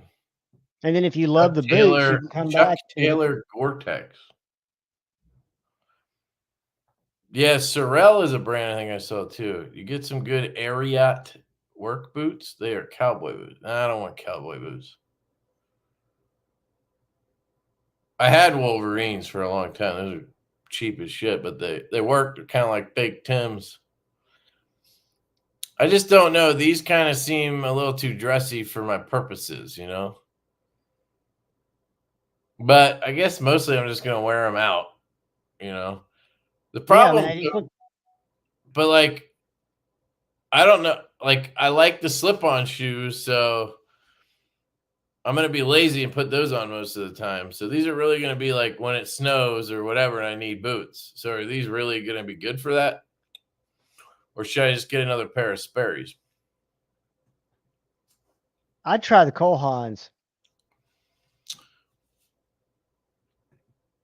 Shotgun approach. A lot of us did. Mine got lifted. Well, then you don't have to worry about it, man. They were restricting a bunch of accounts yesterday. Yeah, I want something that looks good. I don't know. Snow Crocs. These are really nice looking. Keens are a nice thing, Ross. Have you looked at Keen boots? Keen boots? AEEN. Danner men's logging. Yeah, I don't know if I need to go hardcore. Oh, those Brunt ones look kind of cool. These, do those look good? Under Armour? Those are like ski boots. Yeah. These are the ones I have in my closet for like cold weather. These Cariumas. They're like Sherpa line. Dude, they're fucking really warm. I have the camel one, these. They're really actually comfortable, but they're so tight to get on. It's annoying as hell. But they're great for the winter as long as it's dry, obviously, you know. And they're made out of like all recycled shit. It's all like vegan stuff. They got me with a letter in the mail, actually. It's like the only time I've ever been suckered by a postcard ad. That's odd. That's an odd way to market in these days. People still I know, do. I it was thought weird. it was mainly just car people and cable companies. That was last year too. Chuck Taylor Gore-Tex. Let's see. Lost Coast, that is true. Oh, you're just talking My about straight podcast up. also talked to somebody and posted a video similar. No, I'm not into these, man. These are Those are ugly like something as you wear on the moon. fuck, dude. I think he's messing with me. You need those white ones at the bottom. Wait, what were these Keen ones? Keen. I know I searched it and they didn't come up. Hold on. Oh, here. It's because I searched Keen boobs. Keen boots. Oh, these North Face ones look good. REI Keen boots. Let's see. These aren't bad, but they're a little aggressive.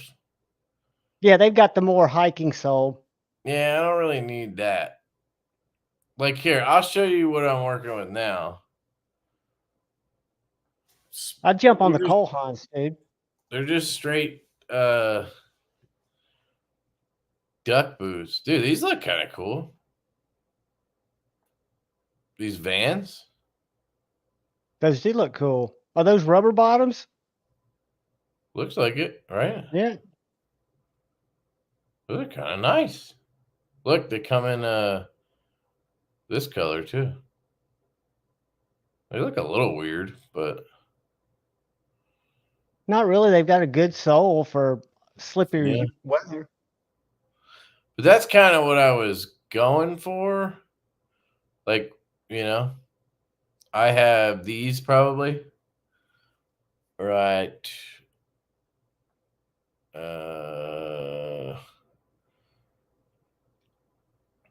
We're like the men's. Oh my god, why are there so many? I get those boots from Orvis. Some of these look good. Those look kind of cool. Go to Orvis.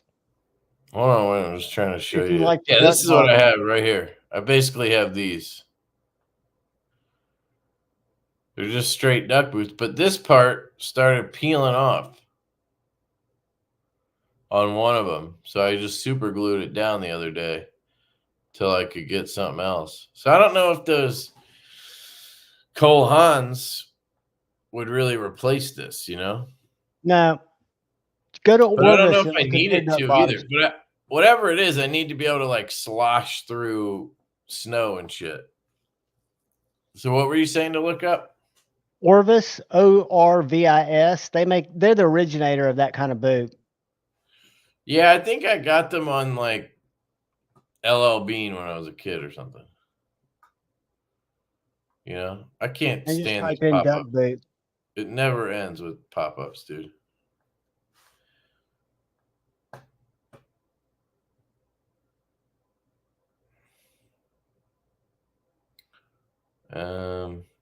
These are kind of nice. Those look good. Yeah, Orvis makes them expensive though, man. Red Wings.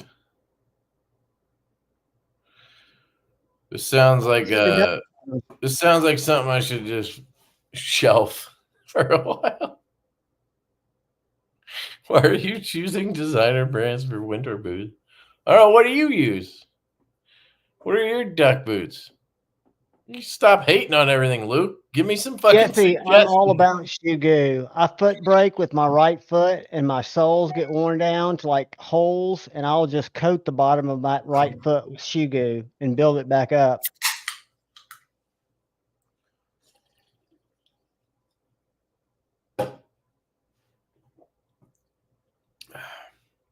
You want to use contact cement on rubber? Crazy glue will not work. I mean, I didn't really expect it to work too well. It did actually though, but I'm going to get something to replace it. It's like choosing an Olay as your primary. Unforgivable.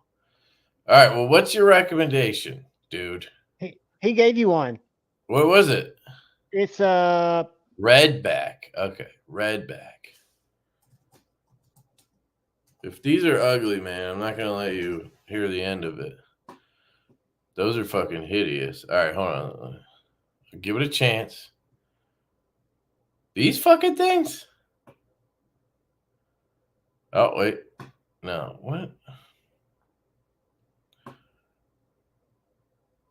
Okay, hold on. Australian made? Is that what we're talking about here?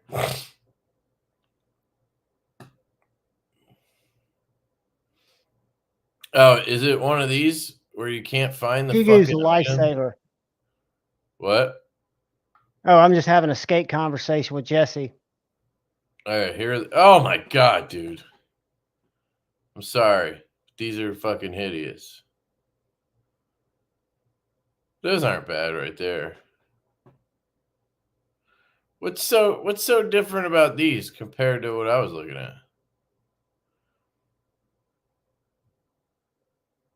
They're not bad. I don't see anything that like makes me want to buy it though. JD, I did too. I got cleared. I haven't checked to see if I've gotten reflagged though. Look for the spider. Oh, okay, yeah. We found it. What's up? EDC Steve live show or Socrates. the Devil Wears Prada. Hey man, this is a shill live. I'm gonna start calling it shilling live. Go see if that Rosie's still at NAF sale. Got tagged on IG and they fixed it in 24 hours. Yep. What'd you say? Check out NAF sale and see if that Rosie's still there. Okay. I need to go over there anyway.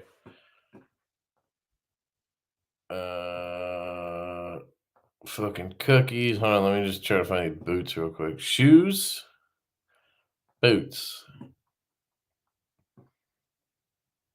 Those are kind of cool, but those would be pretty fucking crazy.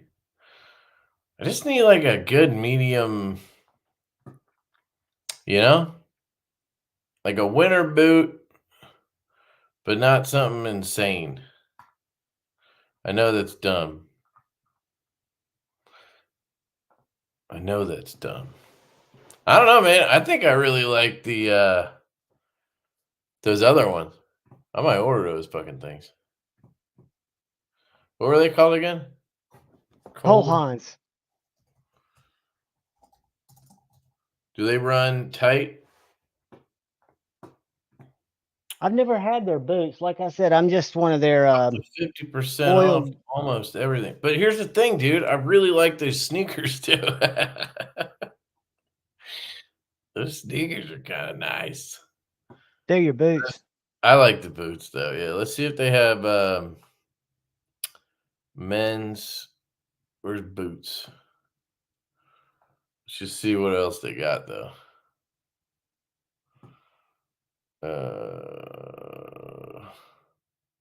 Oh, they do have duck boots. Look at that. Shop men's boots. Isn't that what I'm doing right now? That's kind of weird, right? Internal links on sites always do that. There's some more duck boots. Yeah. These are very show I don't know how to explain what I'm trying to say. They are dressy. Like I see what he's saying. Designer boots, you know what I mean? Oh yeah. That leather looks good though. It just looks sexy. This looks cool. A little weird. I wouldn't mind Very seeing weird. That was like something Michael J. Fox was wearing in Back to the Future. Like a different color would be cool. You know? Oh, those are kind of nice. Well, this color is. What do you think? You like that one? That's Click on decent. it. Fuck stick. Jesus. They These look probably comfortable. don't have. Comfort, casual. Are they waterproof? No. Those aren't waterproof. I think we really just have that one pair, huh? Where were they? These? Nope. Higher up. Yeah, those are No, them, I think. this is it. I don't know. Do they look comfortable though? You know what's the worst when you get boots like that and then they're just like empty inside? You know what You I got to mean? break them in and wear thicker socks. Yeah, like, but fuck that. I don't want to do that. I just want them to be comfortable. All right, I'm gonna stop with the boots. Fuck this. You need some working on my Crocs. drip. Yep. And he matched the red pants. Just don't go outside ever. DeSantis boots. I haven't heard of those.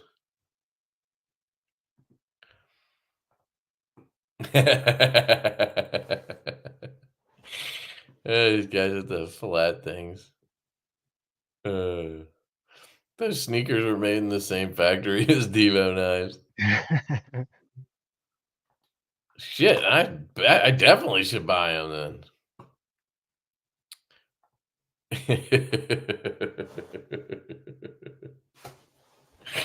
Oh shit! All right, what did you want me to look up earlier? I got distracted. Oh, I was just gonna see if NAF sale had any news. I always yeah. go there to see what's for sale. And there was a Rosie on there earlier. I'm not a big fan of the Rosie. Let's take a look at NAF sale. I actually did want to go here. I wanted to show you guys. Get the boots, Kev. You will love them. All right, dude. I'll get them. Do they run to size, or are they going to be big? Like that's the problem with boots for me. Is like I'm a 12 with sneakers pretty much across the board, but when I get boots, sometimes it's like 11 and a half, 11, 12, you know. And then with sneakers, it's like 12 or 13. I don't know. So I don't know if I should just get the 12s and see how they fit and then go from there. That's why I hate ordering shoes online because it's pretty 50-50. I'm going to have to send them back, you know? Well, usually if you read, they'll tell you how they're sized if you dig into it. Yeah, but I It's never not know. always accurate. They run true to size. Well, I don't know what my true size is. Divo boots has a ring to it. No, I don't still have a Rosie, man. I had 2 for a while. Maybe I had 3 at one point. I can't remember. But I sold them. I just sell everything. I don't know. I'm weird. All right, but yeah, I wanted to look at NAFSO, and then I wanted to look at a couple of flashlight websites, not like just dealers that sell them, because it's been interesting trying to find lights, you know. But there's like places you can go to find that. Oh, look at that. Divo right on the front page, right above Giant Mouse. What? That's a great knife. Have, oh, shit. They still have Jack Sparrows? Yep. I've Look at been that. resisting. That's the only You one still I have don't 10 have. of those? I think he only bought 10. How the hell do they only have 10? Or how do they still have 10? That's crazy to me. I wonder if that's just what they put in, or I don't know. I swear I only sold him 10. So nobody has bought a Jack Sparrow from them? They sold out of the purple ones in like 4 minutes. Let's see. Congratulations, Delta 9.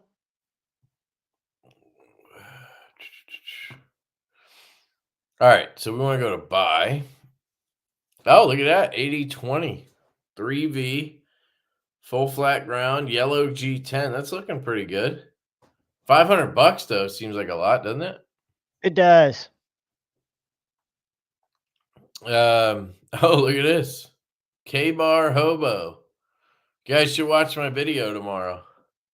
I got a good one tomorrow. This is the kind of shit I never understood why anybody would sell this.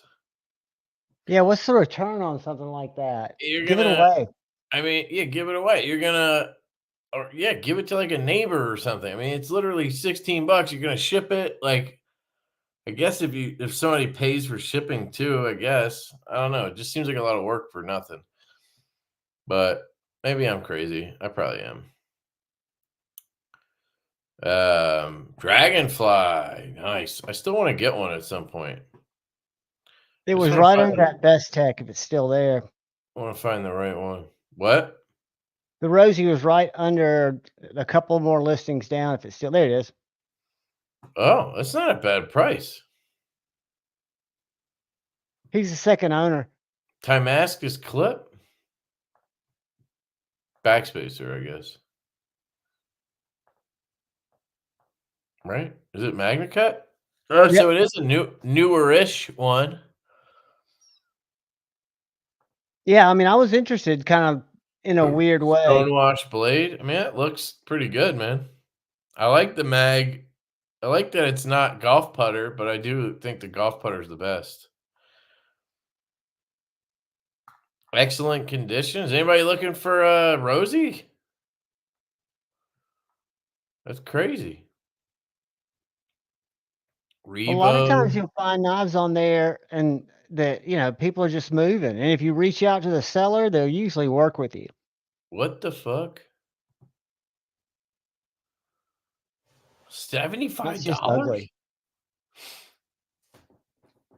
What are these prices? CRKTs for 45 bucks? If you guys can't tell, this mustache is itching like fucking crazy. I hate it. You need to condition that son of a I bitch. did yesterday. I'm not going to do it every day because I got to sit there for 5 minutes in the shower with this shit on. Or is there some kind of beard conditioner I need? I use Holt what's it Spectre. called? It is a beard conditioner, but it's the the one same you can guy, get right? at anywhere. Yeah. I'll go look in the shower in a sec. This knife sucks balls. PMP Spartan. So bad. Yeah, I've heard the detent's terrible. Fucking terrible. What else we got? What's this thing? If you leave me now, what the fuck is that? 6 leaf. That's Tucson's budget brand. Still 70 bucks. 98 bones. Look at this. Version Divo 1. Nash V1 with a lynch clip, though. That's pretty good. Milton. We got more of those coming soon, too. Oh, where's said Stevie? Somebody send this to said Stevie. Seriously, he might be interested. Jam. He has like every Ferrum Forge. Gotch, the new Medford front flipper. He was there by himself. Greg was. And oh yeah, we wanted to talk about your chat with him. You said he was lonely. No, he was very accessible because he was just sitting at a table. But we were just talking about, asked how business was, and he was telling me how it's down a good bit, all over. Yeah, I've heard the same thing. But again, everything that people say around his opinions aside, he was just very accommodating, very nice. And that new front flipper, I forget what it's called, is so freaking thin. It freaked me out because it was so. That's because in person he doesn't actually act like that. He only acts a fool on camera. Right. I feel like that's just, I don't know. What I thought was interesting because it's a marketing thing. His whole thing is it's all marketing, dude. Gosh, the thing I saw the coolest was this little Mag 10. That's one of the things I wanted to get from Colin McGuire. Oh, no, never mind. And then there's some cool stuff there. I didn't know that Israel Arcane Designs had some budget under $200 knives. But it was kind of a little bit underwhelming. Only takes a couple months. I don't know, man. We'll see. I'm gonna not shave for November, but we'll see if I'll keep it up after. I might. We'll see. So far, I'm dealing with it, but once it gets in my fucking face, I don't know. We'll see. Let me tell you what that conditioner is. Hold on. Then you got to trim it, right? I don't want to I suck at that.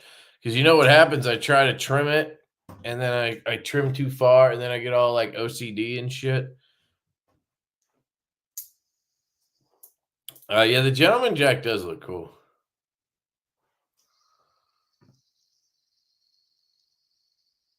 Yeah, I just use the Beard guys.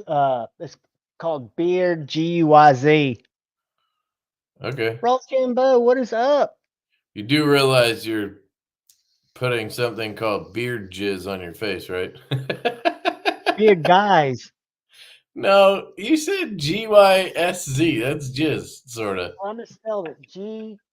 I forget how it's spelled. It was upside down in my shower. Here's some beard jizz. Put this on. It's really what it is. It's just a damn cream. The only thing he'd have under 200, I think, would be the Praytheon G10, and that might That's be what it was. that might be It was right at 175 at 200. the show. How much? And what I was surprised is Demco had a bunch of blims that you couldn't see the blims on for 400.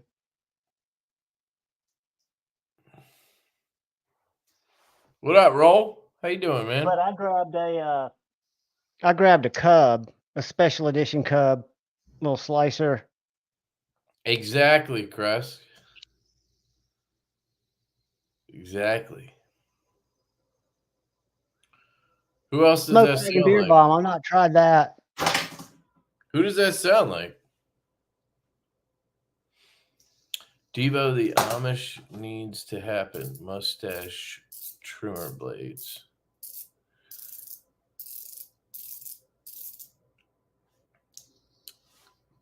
Wonder if he's talking about the trifecta of knife drama, folks.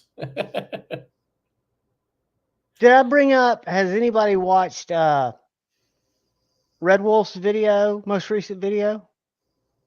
Very interesting. And he calls out a couple of names, or he calls out a name. I saw something from him this week. It has a YouTube thing on the Yeah. It was like YouTube. he talks about how creators make money and how creators scam you. I think I skimmed through that one and he called out Neves. Yep. Yeah. But he told me some stuff that I didn't really know about, like sponsored a lot videos. of stuff he said though was bullshit. So like, at least in my opinion. I agree too. Nightstanders, what's up? I get a lot of emails, but I don't get like, we'll pay you $2,000 to do this or do that. Like, yeah, there's some where they're like, you put in an ad for this video game and we'll pay you. But it's never been like, this is the exact amount we'll pay you. And he made it sound like it's some guaranteed thing where like you could just be like, yes. And then they'll fucking send you a product and pay you. And then you just have to make a video. Like, maybe I'm just not at that level, but he's getting thousands of these emails, you know. And his CPM seemed way off too. I've never even looked at that. So I don't know what mine would be, but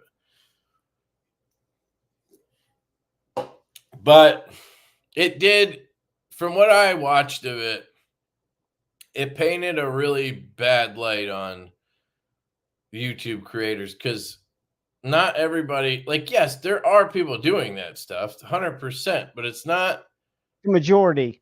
And in the knife world, I would say it's probably like a very small minority of channels that do that. And it's only going to be a couple of the big ones, maybe, if at all. But like we talked about it earlier with like the way I do it is I get stuff.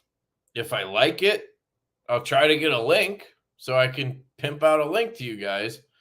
But I'm not getting paid by anybody to say something or show something. Like, I'm trying to think if I've ever actually been paid for like a video. No, I've never been paid for a video. Like NAF sale, they pay me like a little bit a month and I just show their website on the lives. That's why I said I need to show it because I always forget. I forget to pull it up, but like that's just them sponsoring a live. Like they're not telling me to say it's awesome or anything. I'm just the thing that I showing you found guys hard some to knives understand that I sent him a message about was the knife giveaways. That seemed a little bit shady because I do giveaways every Friday and they're out of my collection. You know, I think I've given away 2 knives. Who'd you what?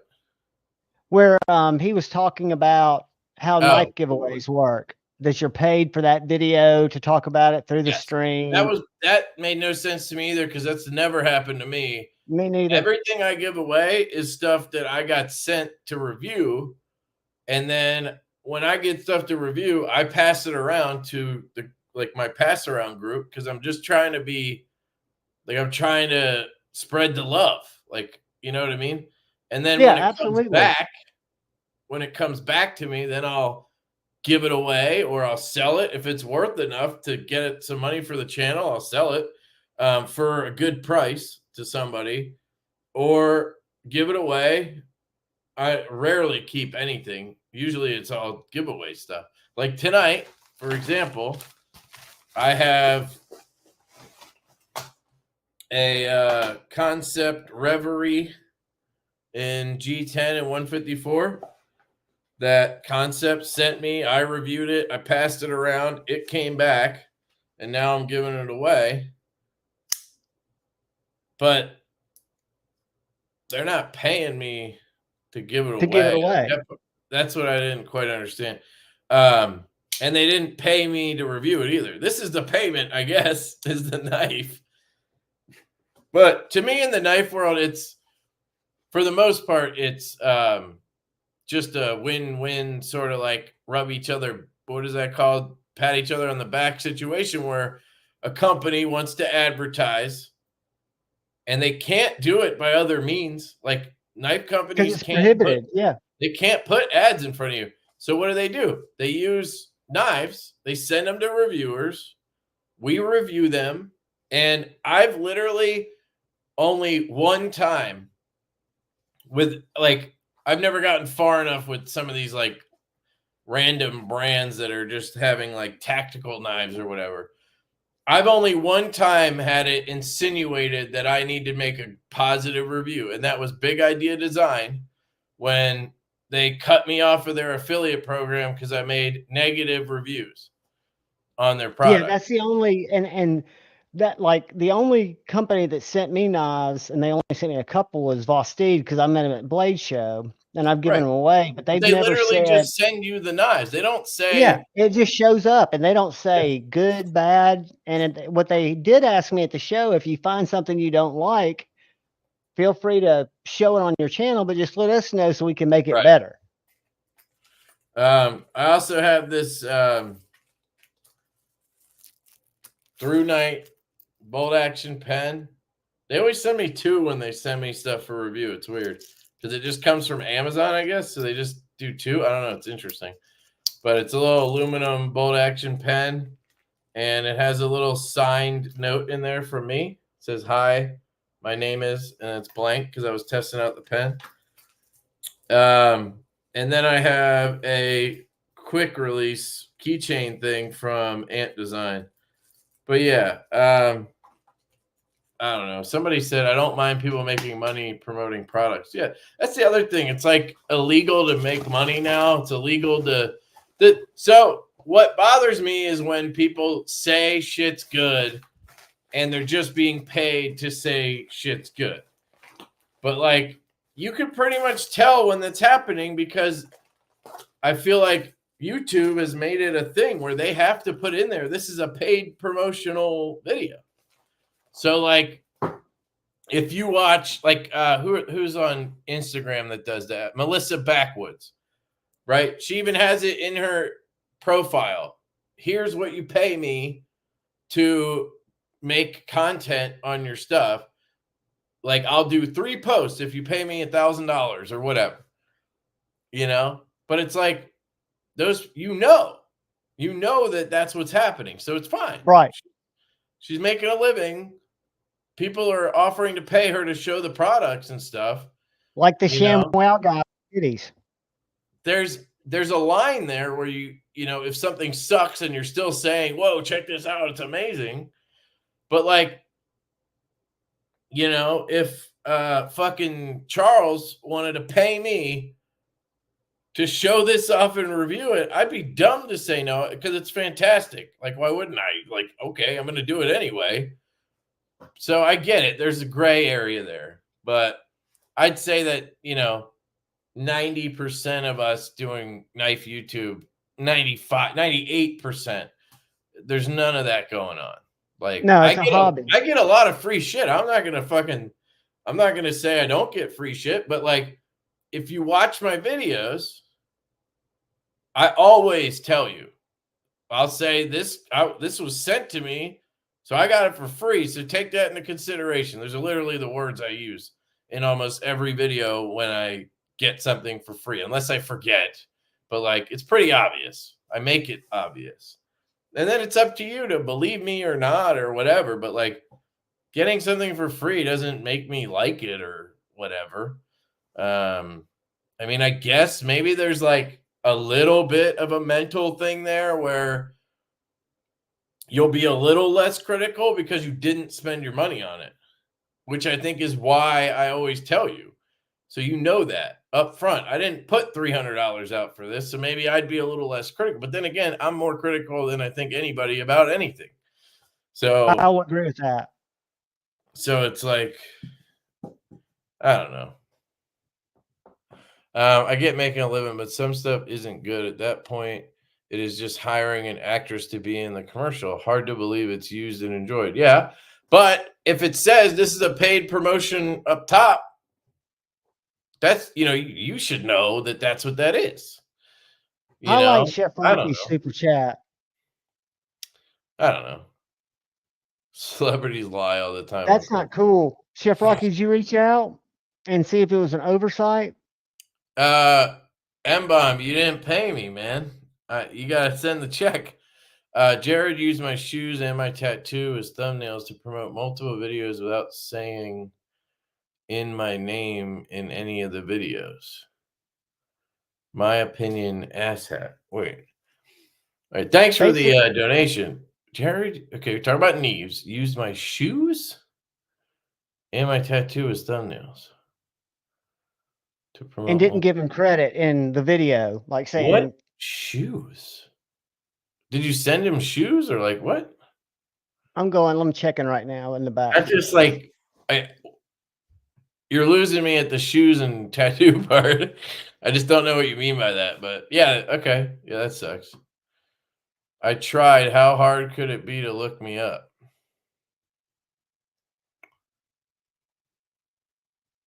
Wait, what? I don't even know what he's answering there. Dude, by the way, your logo looks sick. The logo looks awesome.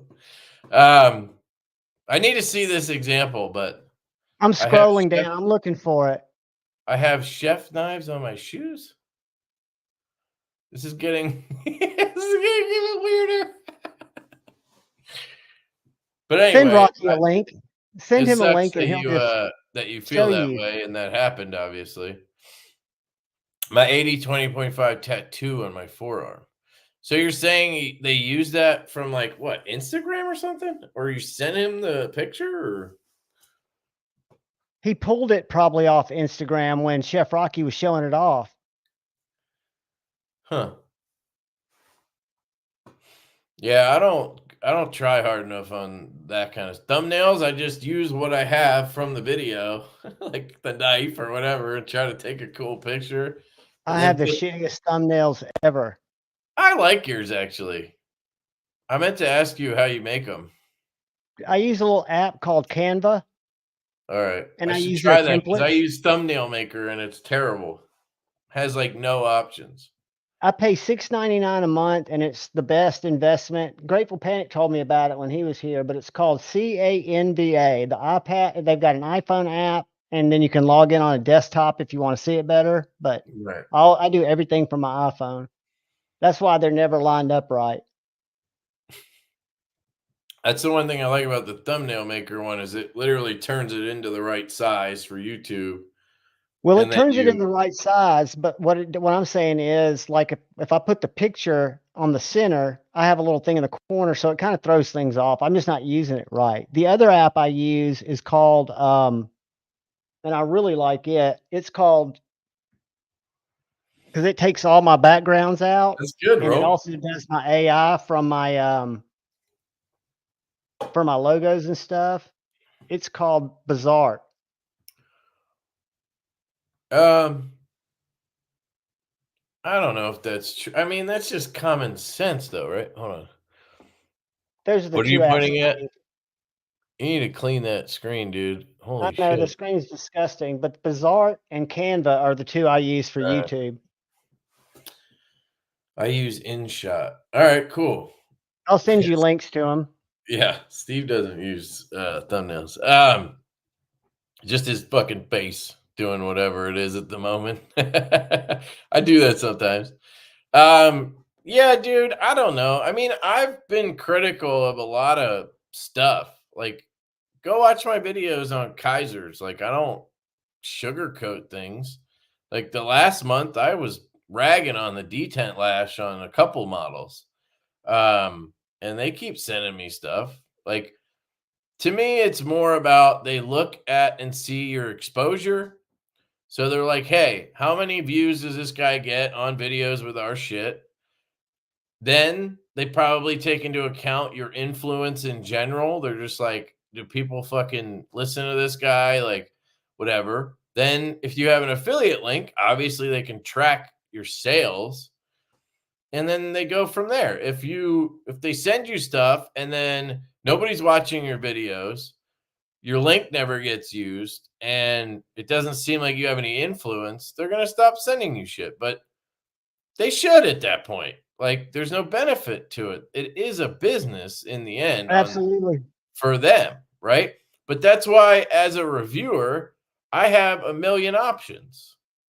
Like, if Kaiser dries up because my videos start tanking or I'm talking too much shit on their stuff or whatever, then they stop sending me stuff. And by the way, I really like Kaiser. They're great people that I work with there, but then I move on, right? There's other brands that might reach out to me. There's I can, like, I buy shit that I review plenty of. So it's just how you go about it. Like, It's what you're in it for. If you're in it for the hobby, like, just because you I like just doing don't it, know how it's all going to many work out. guys in the knife world are in it for the money. Like, I just don't know. I definitely can see how it could turn into that, you know? Like, if you watch my stuff from a year, 2 years ago, I didn't push links the way I do now. But that's because I realized you guys actually fucking, like, listen to what I say and buy shit. Like, why not recommend it if I like it? That's where, like, I keep my own, whatever you call it, moral compass on that. Like, if I like the thing I'm recommending, I don't feel any shame about pumping a link out there. I would Yeah, use it's that just link. keeping your I would buy credibility. that. Yeah. So, but that's how I keep that from happening to me, is I make sure I try the products, that I like the products. If it's a new product from somebody that I've liked and handled stuff in the past, then I'll say I haven't handled this, but I would buy it. You know what I mean? Like, so it's just how you go about it. If you're transparent, I think it's really hard to like have it be a negative thing. You know what I mean? But I think it's a Transparency is struggle when you key. have people who don't tell you. Like, you're just you don't know, or they don't think it's your business or whatever. They don't feel the need to tell you where things come from. And that bugs me too, because I want to know, like, did this company send you that to review? Or did you spend your money on it? Or did somebody send it to you, like a friend? Or, like, it's just nice to have that background. I do wish that everybody did that. But I also know that on the other end of it, I'm probably too transparent about things, like, to a detriment. You know what I mean? Like, one, it extends videos because I'm blabbing about that kind of stuff. Two, maybe it's just TMI for the randos who just want to turn the video on, see the knife, and be done with it. You know what I mean? But my channel's not for those people. Yeah, Like, I it's get it's that your comment all integrity the that you're time. protecting. It's And like, there's oh, he opens the knife at 5 minutes, 20 seconds. And then somebody else replies to that and they're like, all the biggest knife YouTubers, they show the knife in the first 10 seconds. And I'm like, great, they can win the speed award. Like, I could give two shits about that. I'm here to, like, just fucking express my thoughts on this thing. I'm not, like, in a race, you know? absolutely. Just Divo give you free knives. Yeah. Yeah, I get no wait. Shit, I pay for all those. Fuck. I I was guess about to not. say, now they're not free. You might be getting them at cost. Sort of. Sort of. I guess technically you guys give me free knives. You guys are the ones buying them, keeping the train rolling. So it's all you guys. Nice standards. I've been checking out a couple of knives of yours on NASL, and I haven't pulled the trigger yet. Don't fuck with me, please. Yeah, if I agree, JD. And that's why, like, I tell you because I bet you most of you guys, you don't think to use my link. You know what I mean? Like, I'm just reminding you. That's why I say it all the time. 'Cause I'm just like, hey, if you're gonna buy it, use the link. You know what I mean? Like, but I'm not saying use my link or die. Like, I'm just letting you know it's there. You should save my link tree on your Google bookmarks or something. And then every time you're looking for something, use my links. Because it doesn't cost. That's the other thing with affiliate links. It doesn't cost you anything. And half the time, at least with me, you get a discount too. So like it's a win-win. I don't know. But I get it. It can look shady at times. And I know that before I started a channel, I definitely felt more like that. Like before I knew what was going on behind the scenes, I felt like it was shady. But I don't know. I really don't think most guys, I'm sure there are guys doing stuff like that. But if somebody's willing to pay you for something, then who am I to tell people not to take money? As long as you're honest about it, that's Kneves, Knives Live. Let's talk knives. That's the thumbnail Rocky just DM'd you and sent me. That's his That is tattoo. so random. So But for a who do you know? Who do you know that has an 80/20 well, tattoo? One person. yeah, but can I make one note? If you let's go here. I'll show you. Just because I want to, just for a second, I'm not going to be the defender of Neve's knives here, but I I just love want, Jared. I'm not. I love Jared too. I'll- I just want to point something out that it looks like it changed though. Looked like it changed because what I was going to say is I've never seen them actually use a thumbnail. Like usually it's just his like this. You know what Click I on mean? videos. It's all thumbnails now. Yeah, now it looks like it is all thumbnails. But it's just a link. Well, that's the thing. I don't know. I guess it could have just been when he was sharing that. That's what I was Click thinking. videos up at the top right there Well, of because you're course just looking at the he has. popular ones because that'll do them in order and you'll see that you'll see the thumbnails. Yeah, these are all really good, by the way. He's getting really Yeah, good he with does great thumbnails. yeah. I can't stand metal complexes because they're so fucking clickbaity. They so work. Do they work? I'm not hating. Well, I'm hating, but you know what I mean? It's just like, damn it, because I don't want to click on them. But my brain is like, I kind of need to see this. He's so I good mean, at it. there's a lot of psychology to simple things that can make a big difference. The difference Yeah, is I'm not I'm into that. terrible at it at Well, I'm this. not into that. I don't want to attract people that don't want to see it. Well, I want people to go, I want to see this video. So I don't know. It goes both ways. I don't want to do it to a point where Click I'm on like, lives. oh, I'm sorry, I not just don't want to videos. be bullshitting. You know what I mean? Click on lives up top, not That's what I videos. did earlier. This is what we were looking at. So see, this is what I was used to is no thumbnails. So what I was thinking was he probably just was showing, maybe he was just showing Instagram and his tattoo came up. And Hold on, let that's me how see. that, but because YouTube will auto set your thumbnail. Streamed 5 months ago. But I don't fucking know. Who knows? That is interesting though. But I bet you if you hit him up, did you hit him up and ask him about it? I bet you they would have a reason for it. Like, I don't know. Or he'd mention it. He probably just overlooked it because I don't think of him as one of the. I do think he, is using his platform as he should to make a living. But I've always thought he was very credible. I He's love definitely his. they're definitely a business-minded channel. That's for sure. But they're good people. And Yeah, his I've always had good experience and interactions with them. So 100%. I would just talk to him, Rocky. I know that seems weird sometimes, but sometimes it's just the easiest answer. But maybe you have already. Anyway, Knife Standards are saying he thinks Divo's paying me off.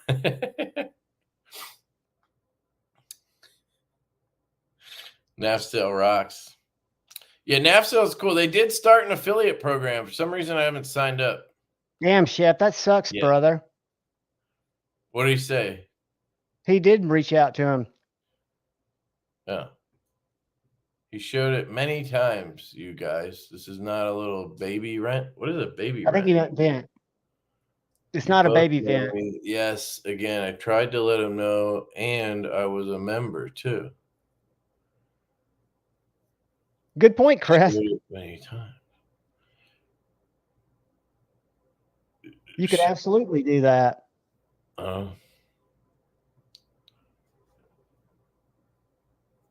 Yeah, I don't know, man. That sucks.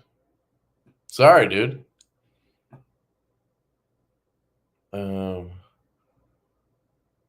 What are you looking up? I sent you a picture. No, I was trying to look on YouTube to see, because my theory was YouTube was just grabbing that image, because that's what they do. YouTube will apply a thumbnail to your video if you don't. And they'll literally, the AI or whatever will try to pick the most appealing thing from your video and make it the thumbnail. So I could literally see how YouTube would pick that out. But I don't fucking know. Not a big deal. I would just ask him again or not worry about it. He was Dr. saying Drew, that, have a good night, buddy. He was saying that Jared used his tattoo picture as a thumbnail. Yeah, JD's just asking, did he get a response when he reached out? Oh, shit. Sorry. I don't know. I get it, Rocky. I don't think it would bother me personally if that happened, but then again, I don't have this super unique tattoo. D10. But I don't know.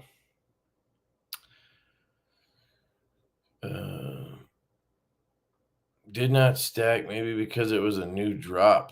What are you talking about? What dropped?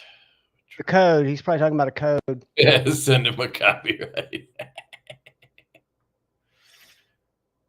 The Woobin Lefty code stacks with sales. Oh, it does?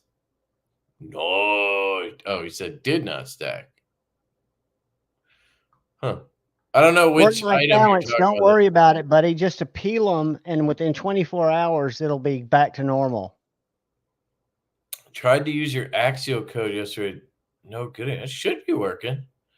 Maybe do they have a sale going on right now? What's the deal with Axial? I don't see them much anymore. They have a new Shift version 3 or something that looks awesome. They're supposed to be sending me one. So I'm waiting on that. Oh, this is a titanium inlay. That looks sick. Let's try. We could try the code and see. But it might be if they have a sale already. Like that's $285 from $330. I don't know. Maybe that has something to do with it. Let's try to build one and add to cart. Check out. Please don't show my address or anything. You know how Shopify like auto. Oh, yeah. Will populate. This says gift card, not.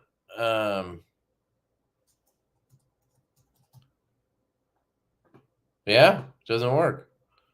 Is there another section for discounts? No, that's it. So let's try. Let's try like an old knife or something, you know. It might not have anything. Really, Brian, I didn't know that.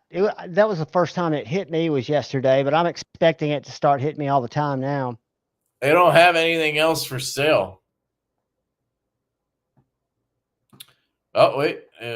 Lubricant. Let's see. Just curious if it has something to do with the item. Nope. You put a space in between Lefty and 10. Nah, because I think I've used it before. Let me axial. Where the fuck is it? Urban artisan cutlery. Oh, maybe oh shit.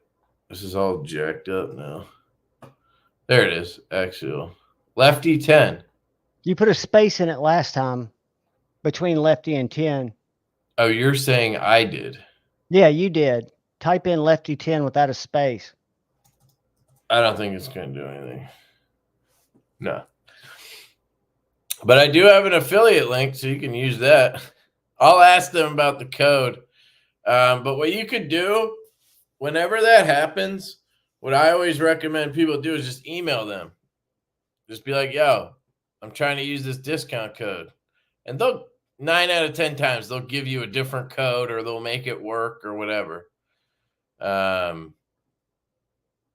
D's Nuts says it hadn't been working for a while, dude. You might want to reach out to him. Yeah. That does suck. Because I thought well, what usually happens anytime there's a website update, I've seen this with companies, Google Analytics and shit. Well, no, yeah, a lot of times it's when they add products. That would happen every time with Asher. And then he'd always forget. Let me just tell them. Can you check the code link as well? People are saying it is not working. Good seeing you. Level on up. All right. I let them know. Thank you. It sucks because I was promoting that shift 3 or whatever. I got hit on IG. I have 175 followers. Yeah, it has nothing to do with the size or anything. What's up, level on up? What time is it? 11:50? Okay.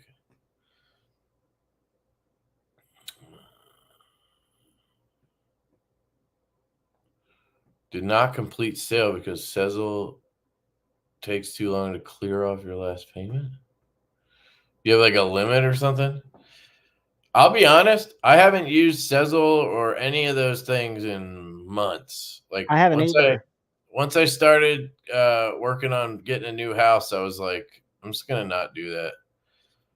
I just don't want to, I don't know, because it's so easy to start racking those up. And then you have like 5 things Sezzle. It's like, if you don't have the full amount right now, maybe I just shouldn't buy it. But I also think those things are awesome. I've changed a little bit lately. Yeah, they started getting damaging because I found that I'd buy in spurts. So I might buy 4 knives in 4 days and my Sezzles would come due all at the same time. And I'd be like, fuck, I should have just bought it. Not that there's interest. I bet you, Brian, that it's because people are reporting you. Because you got haters, man. You got haters. That's 100% what I think is happening to you anyway. Is people will report your shit or whatever. Same thing that happens with Brant, Hinderer Collector. Yeah. People are just being dicks because, you have opinions. That's probably what it is. Happy haptics. Kind of disappointed in Axial. They had a reasonable pricing thing going on, and then after the beef with Microtech, they raised prices, and it's hard to justify over the other OTFs now. I think you got to understand that they did what they were supposed to do to get on the market. It's what all brands do. They come in with a lower price point to get attention, to get around, to get, brand recognition. And that's what Axial did at first. They had really good pricing on their product.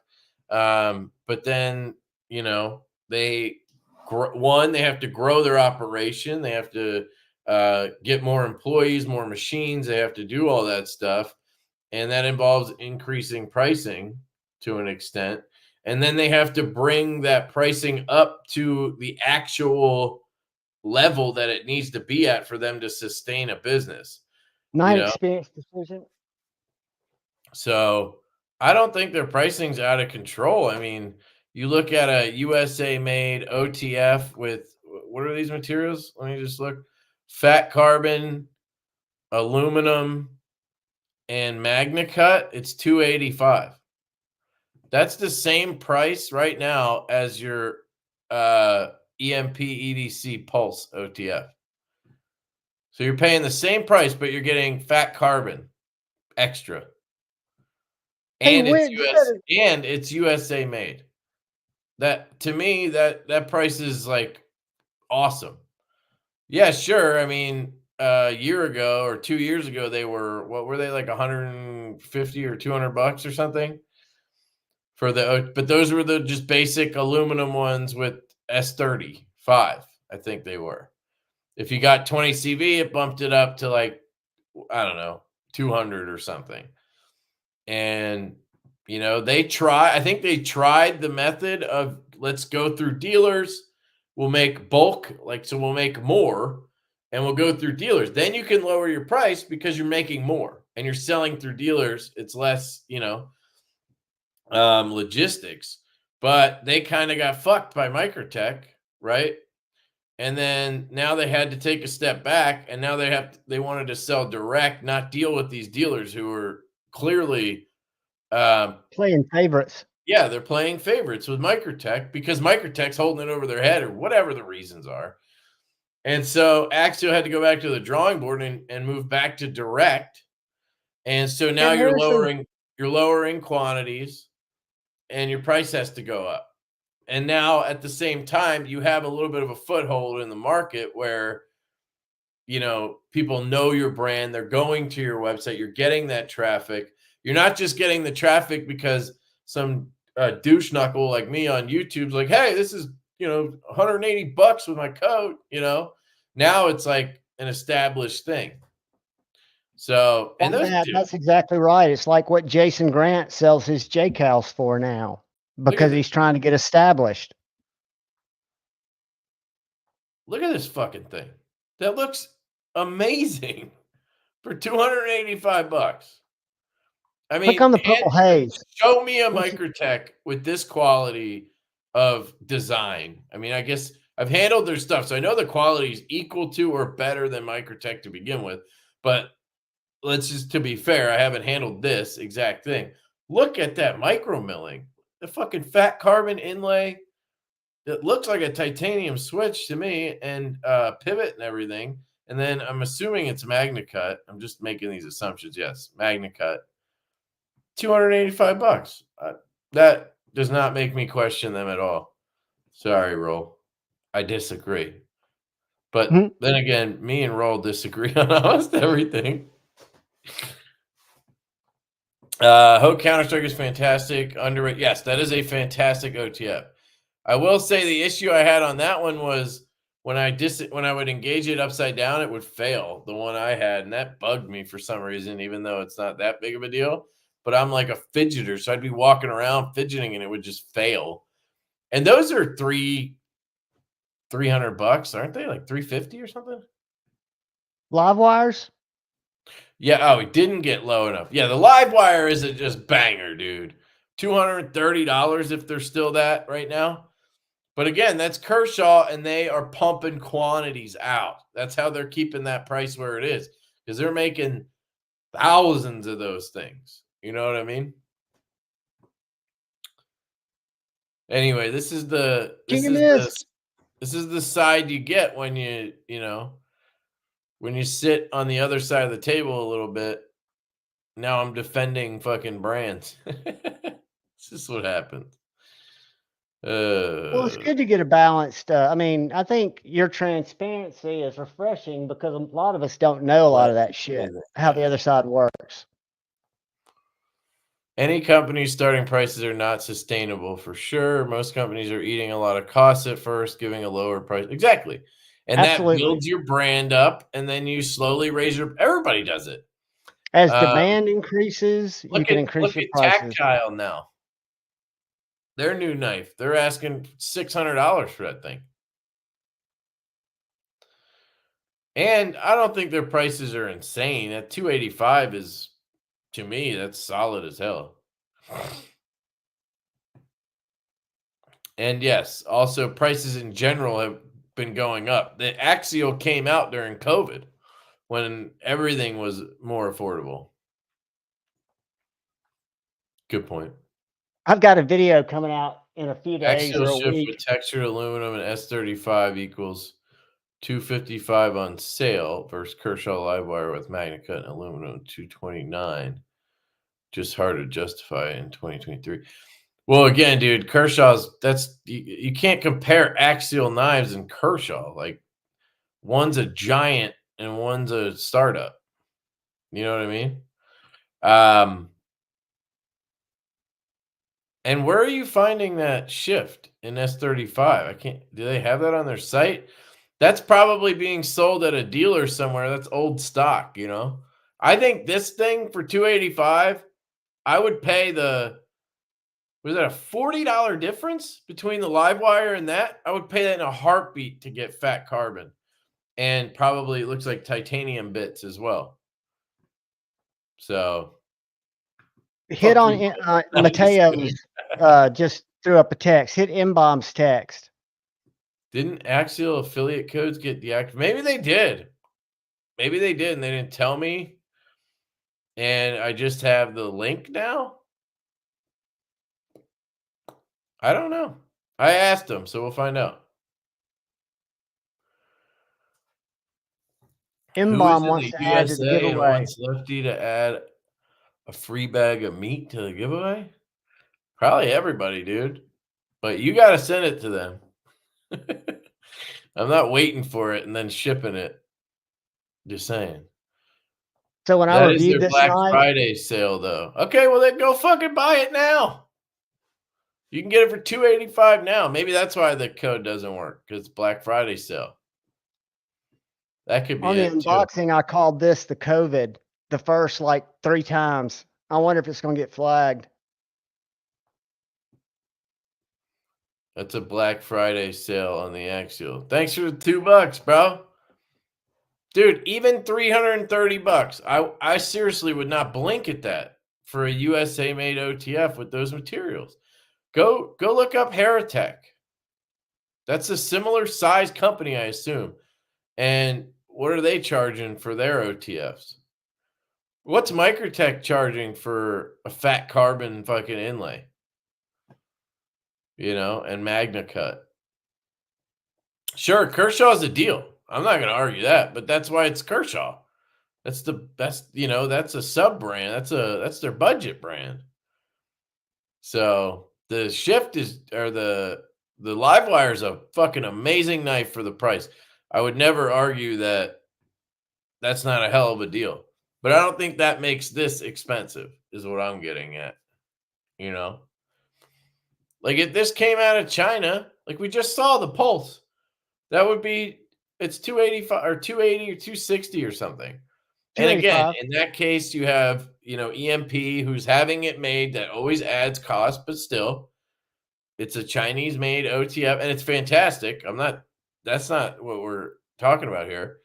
Similar price though, you know, even the 330 price is still comparable to 280 or whatever. And it's USA made and it adds fat carbon. I don't know. You're just never going to convince me that 330 or 285 is too much for that knife. I mean, you can go buy a fucking Medford OTF. How much is that? He didn't have any at the show. Yeah, I wonder if he found out that they're not good. It's kind of weird that they haven't come out.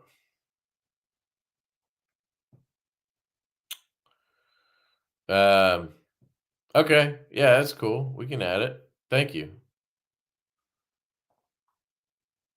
I have too many knives. I just got the Pulse and I can't find it.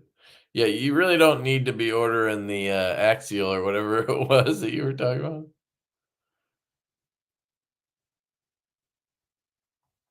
about. You've had a whippersnapper, right? Yeah.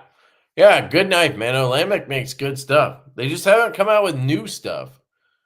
They haven't had a new model, I feel like, in forever. They had a bolster lock whippersnapper, I think it was, that came out a couple of years ago. It's the closest thing to a new model we've seen. But their stuff's really good. It's like art. I mean, it's really good quality stuff. Yeah, I think they do more with different handle materials and stuff like that instead of major design changes. Dude, I did that. I just did it on the thing. I clicked on shop OTFs and they OTFs. only had what? You said, oh, okay. You're talking about this is the Shift 3.0. It's the new one. The fuck you talking about? It's $235. It's the same price as a fucking live wire. CPMS 35 is I think what he's talking about. I give a fuck about the steel. Are you kidding me? Guys, S35 versus Magna. I could give two shits on an American made. On a Chinese knife, okay. I'll have that argument. On an American made knife, the difference in cost or whatever is fucking like whatever. I mean, they're probably using it to try to give you something more affordable.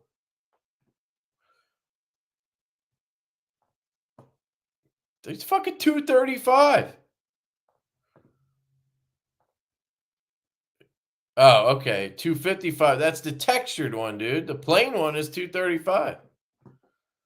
It's the same price that you're saying the live wire is.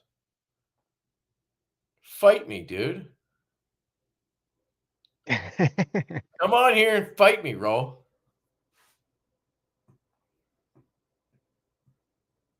Yes, Rochambeau is the devil's advocate for sure. But you started this one, and you're just wrong. You're just wrong.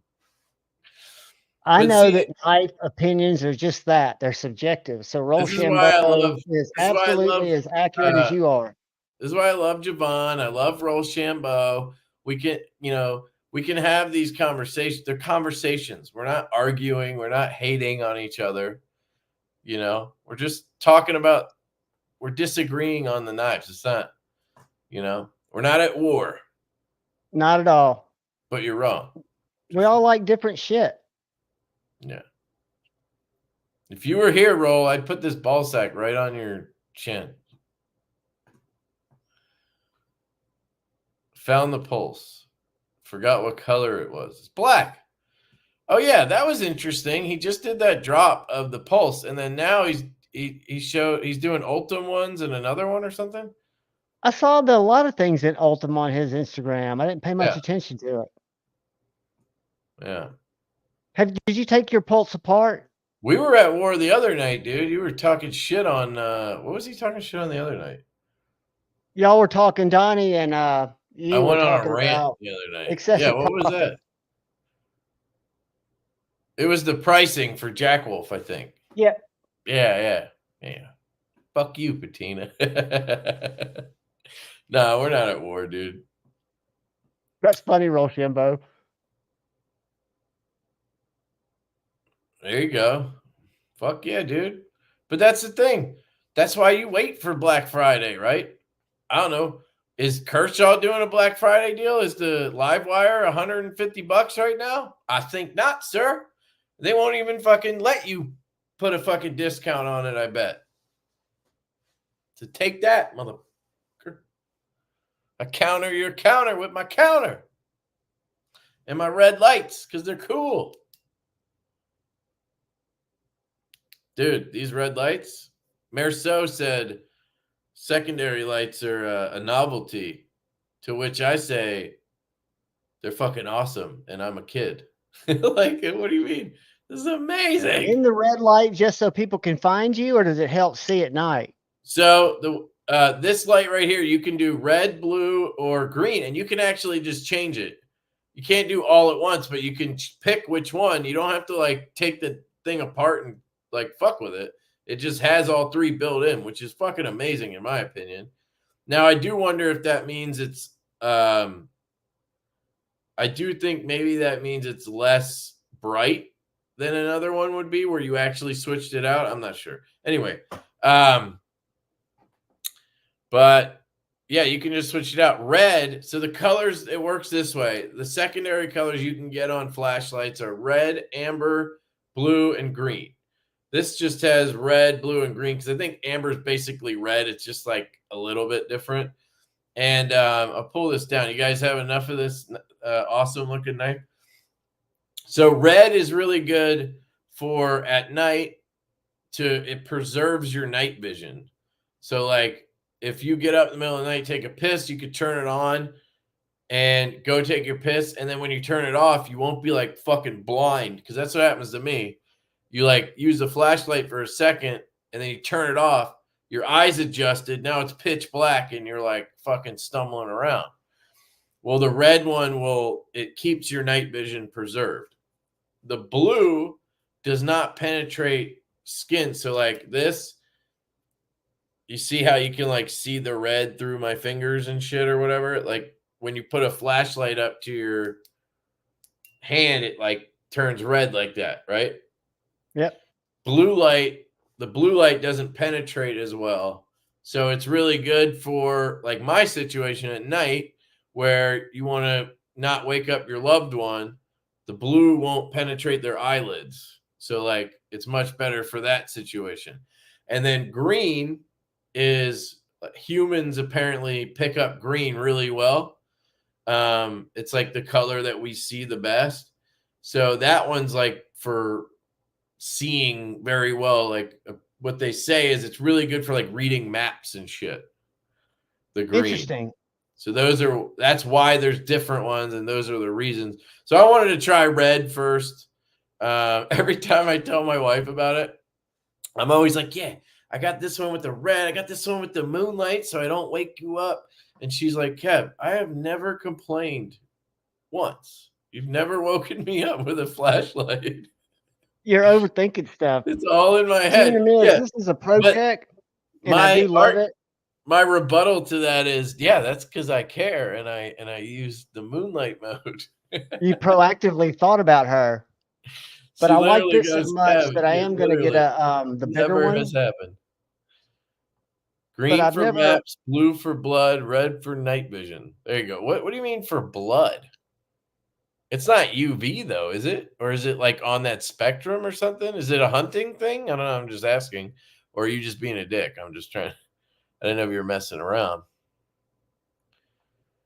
Don't tell your wives how much these flashlights cost. It will never balance the scale. Oh, I tell my wife what everything costs. Dude, I've got an ex-wife, and my biggest fear when I was married was that I would die and she would sell my skateboard collection for what I told her I paid for it. Why? Because she never knew how much they cost. Okay. Sorry. Now I get it. My bad. That took a second. I think that happens a lot. Women get taken when husbands die, they sell stuff and they don't know what anything's worth. No. That's why it's good to keep a list, probably. But then blue light will show blood when tracking animals. Oh, cool. See? So like, yeah, if you shot something and you're trying to, catch I gotta piss like a racehorse. I'm gonna go to the bathroom real quick. You good? I'm good. So what do y'all think about the most obnoxious knife I've ever bought?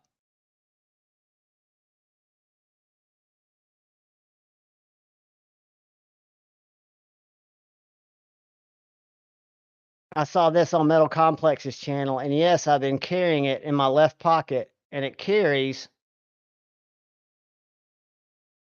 like a big ass fucking knife.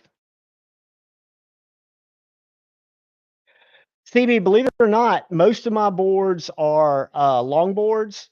I've got some gravity skates and Earthwing, which isn't in business anymore. I've got a lot of loaded, so they're more the longboard size. Rochambeau. I've been getting into the Messer fixies, like this little neck axe. And then I've got a couple of small fixies because they're overbuilt, but I do want one of their folders. I love the one you've got on your picture, your live or whatever, that little one.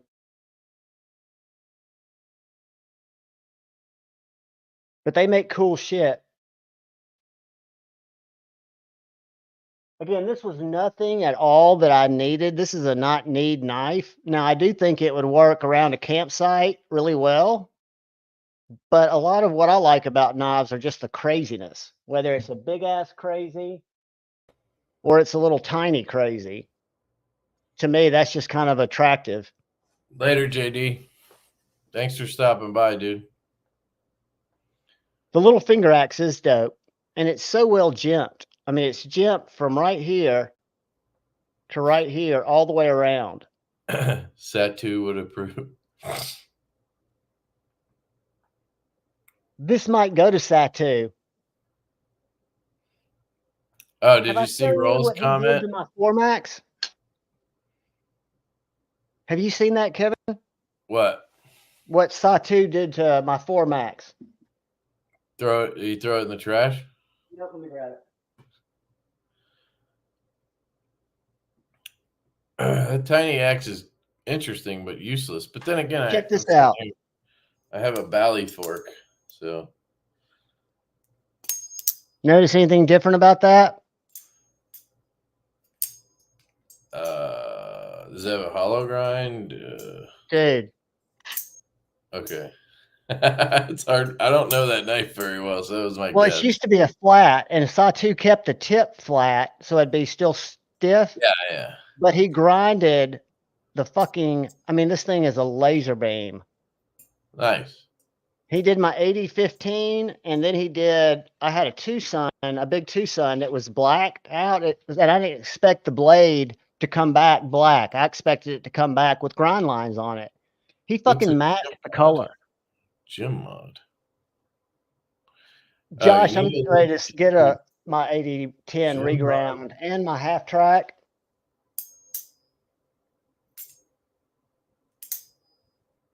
Michael Upchurch is asking how he renews his membership. Nice. I'll check it out, dude. That sounds cool. I don't know what I would do to those, though.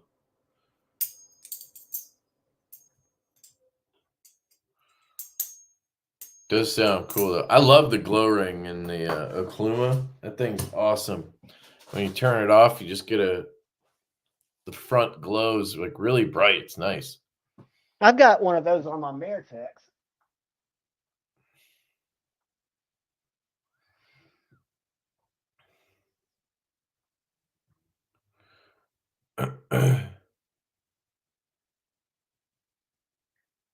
What? If I could remember how to turn it off. Hold down, maybe? Can you see that? Yeah. Yeah, it's cool.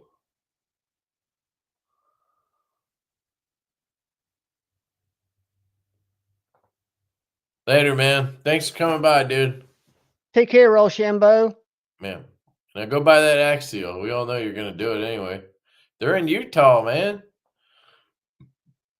I don't know why I just thought you were in Utah. I don't think you are you?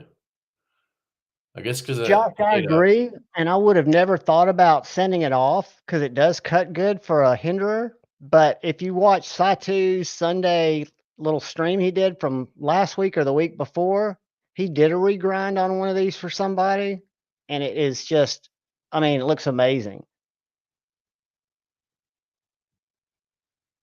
Yeah, I think I've heard of them, dude. Oh, yeah, I wanted to show you guys these websites I found for, like, flashlights. The main one I found was the one that I sent Juhvon to, actually. It was weird. I found it, and then it was like, hey, we're at this show. I was like, all right. I'll tell Juhvon. It's called Blade and Beam. So they literally sell really people working that booth. Knives and flashlights. Yeah, it seems like a lady runs it or something. But it's been cool to look at these websites and just go through all the lights and try to see like what I like. I have one of these on the way. Well, it's this one in titanium. So I guess it's this one. Stonewash Tie Ion Slim. I just ordered that yesterday or Thursday. It looks like a good size. That 14,500. does look like the shape of it. Yeah. I like it. But then I was like, damn, I really do like the way this one looks too. But this one maybe isn't quite as slim. I'm not sure. They all are the same. They all take the same emitters and all that shit. So pretty sure they use a lot of the same, machining for it. They make a bunch of different slims. But they have the F2. Then they have the full 18350 sized ones. So then they have the Ion Slim, and that's the Ion. So that's pretty cool that they have both. I can't get into Raylight. I don't know why. I know a lot of people like them. I had a Pineapple Mini, but I guess just aesthetically, it's not for me. And they feel a lot of different flashlights. Yeah. But they have CWF if you're looking for those. They have the Micro Click. They have Yellow Day Energy stuff. Chris. They have the Peanut. That's the one I was just showing you guys from CWF with the red light. Have it in tumbled, which looks pretty cool. Yeah, they have a bunch of stuff. Then they have the Rook. They actually have this in titanium, which that'd be a good one for you, Juhvon. Maybe, I don't know. That's not bad. It's the 130 bucks. It's made by Raylight. And in aluminum, dude, it's 70 bucks. Urban EDC actually has it right now, so you could use that turkey table code. I love the Ion Slim. Yeah, that's the Diamond Slim is the one with the diamonds. Yeah, that's the one G-Ball got. That's the one I told him to get on that live, and he got it. I think he likes it.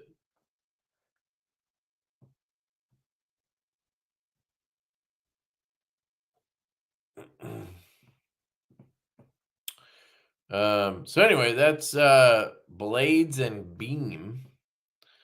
They have some cool ones. They had a cool little table set up. I was overwhelmed for sure. And then D&K Knives. He's a dealer. I know some of you guys have checked out. He sells flashlights. He has this CWF in aluminum right now. Stonewashed aluminum is $325. If you wanted it more affordable. Honestly, aluminum's better for flashlights if you're not bougie. But it's light and it doesn't conduct heat as much, right? Right. Or it dissipates it better. Whatever the difference is. But yeah. But he has a bunch of the let me see if I can flashlights. He has a few different ones of those. He has the small Micro Click. Yeah, here he's got the machine tie. He's got the Stonewash tie. Then he's got other brands as well. I think he has the F2s, 185. So it's another site that has these F3s too. What's that knife site? I don't think I've ever been there. This one's D&K Knives. He's worked with a few channels. Like I think Casey over at Knives Fast worked with him on some stuff. I think that's the one. Is that the one that Knife Dope always shows off his code? No, that's a different one. Never mind. I thought that was the original goat. No, it's a knife company. One that I hadn't heard of. Knife company or dealer? Dealer. That's what I meant. I'm sorry. I don't know. He's got tactile stuff. So he shows his business card on the on his videos. And Small I forget dealer. what it was. And then I have a new link for Urban Cutlery. So he met him at Blade Show. I talked to him before then, but I met him at Blade West, and he bought some Divos to sell on his site. And we're actually going to be running a giveaway together.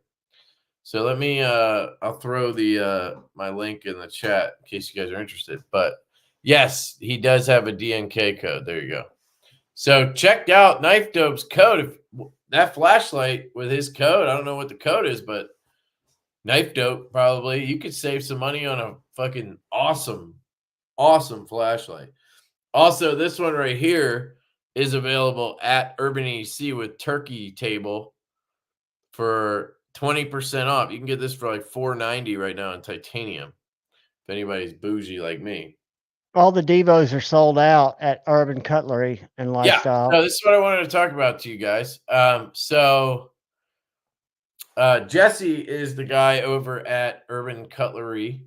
He just started the store. He's in New York, so he's trying to kind of like get a foothold a little bit in New York for knives because it's really difficult there. If you guys know Ray at all, Everyday City Carry, talk to him about it. And so he's trying to do more like urban acceptable knives and stuff, but I think he's just kind of working with companies he likes. He's a knife guy. And I guess he watched the channel and he likes Divo, so he reached out and he bought some Divos at Blade West and whatever. It does look like he sold out all of them, but I have a discount code here, Lefty10, and then we're running a giveaway from December 1st through December 15th. Anybody who buys a knife on his site, you can use a new code. It'll be Lefty15, I think. So you get 15% off and you get entered into a giveaway where we're going to give away 2 Divos. So I have a Purple Nurple Nip and a Tux Mash V2. So all you have to do, you have to buy something, obviously, but you can use my code Lefty15. I think you have to. So as long as you buy something and use that code, you get entered to win these 2 knives. And then he's also going to give away 3 gift cards, one for $50 and then 2 for $25. So I think it's going to be 5 separate winners. So you have a pretty good chance. It's not like a big dealer or anything. I'm going to post a video about it next week. But so for that 2-week period, anything you buy with the code will get you entered to win. He has like the Civivi FG. He's got some Bastide stuff. Another Civivi. He's got the Mini Nightshade. Tactile. He's got a bunch of Kunwus. Kaiser Veritas. Some Spydercos. So I don't know. It might be a good way to pick something up for the holidays, like the Vision FG. Vision FG Blade Lab. Congratulations on that. I think that's my favorite under $100 knife. It's so freaking good. And I've got the Vision R, and I think the FG feels better. It's pretty good. I don't know. It's not my favorite, The but it detent is bothers cool. you, I'm sure. I can see why a lot of people like it.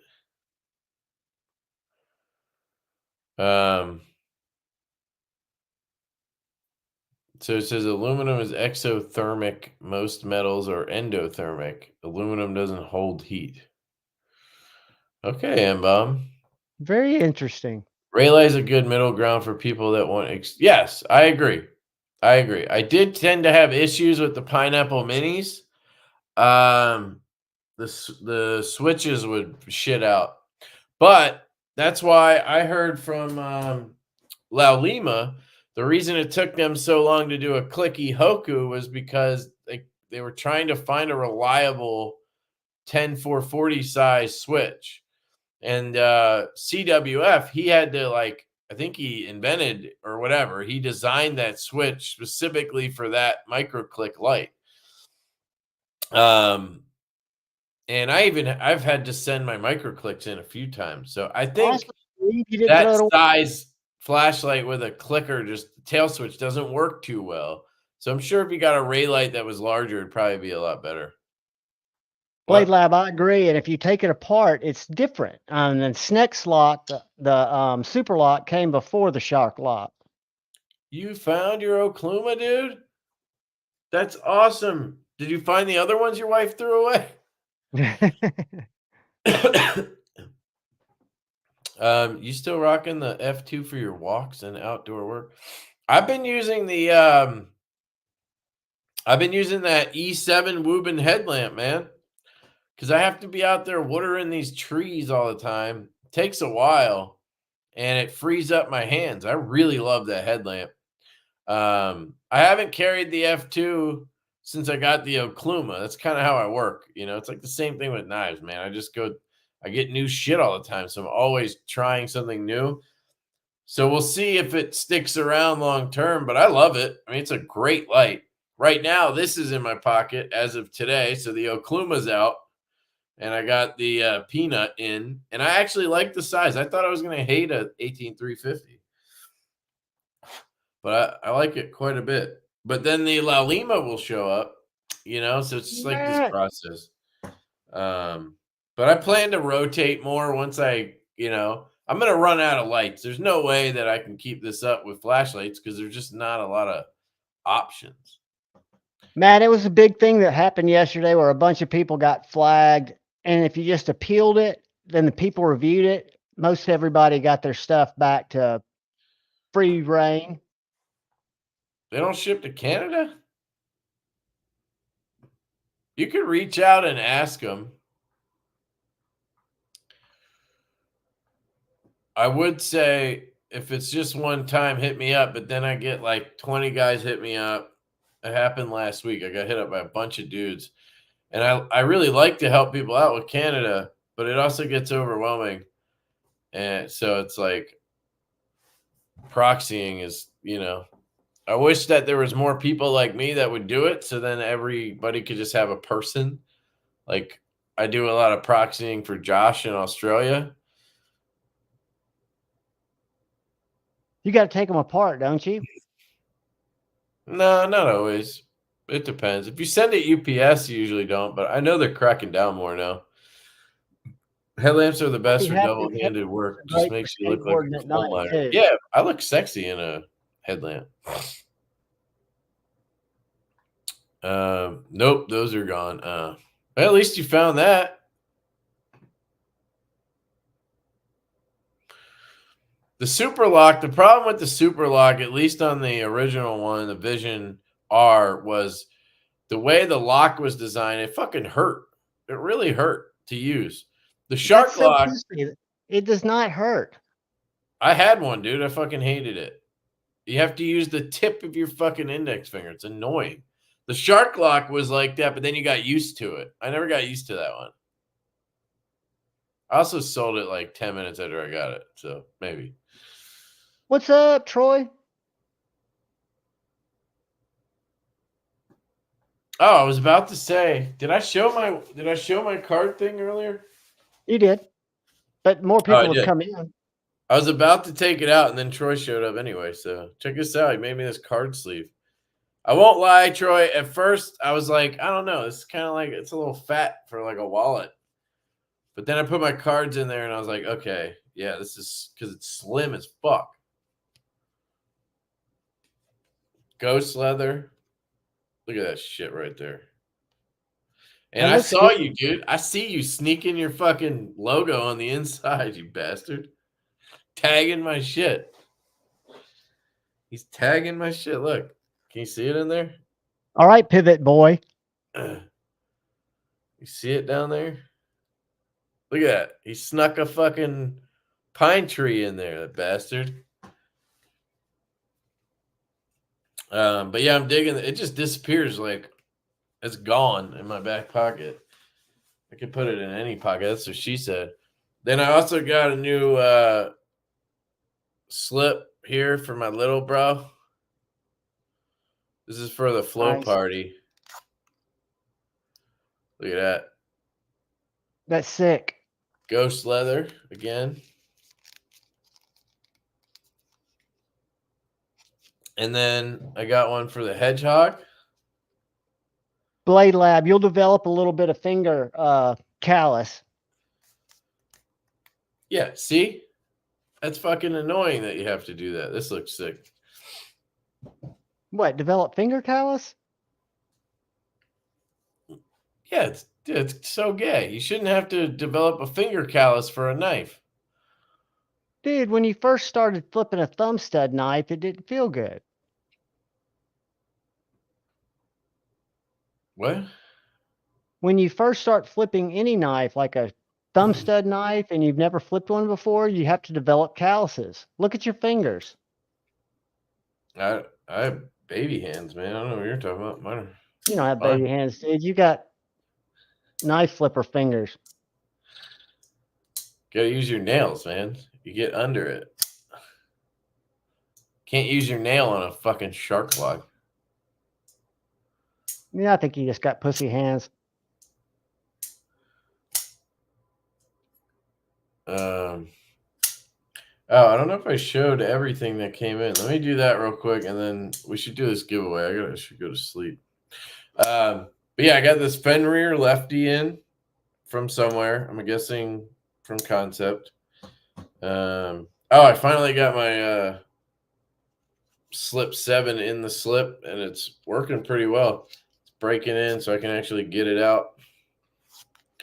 So I'm carrying it, so that happens. I got in this titanium spinner thing from Ant Design. It's actually pretty sick. It's a spinner, and then it's a coin too. Pretty cool. I think I showed you guys the Bally fork on Thursday. This thing's somehow satisfying. I don't understand it, but the noises it makes, it's just. I love watching you play with that because it's so gay. Not that there's anything wrong with gay, but Jesus Christ. No, Valley Fork. Super gay, dude. I got in the this thing. I think I showed this, did I? Is that the artisan cutlery? Yeah.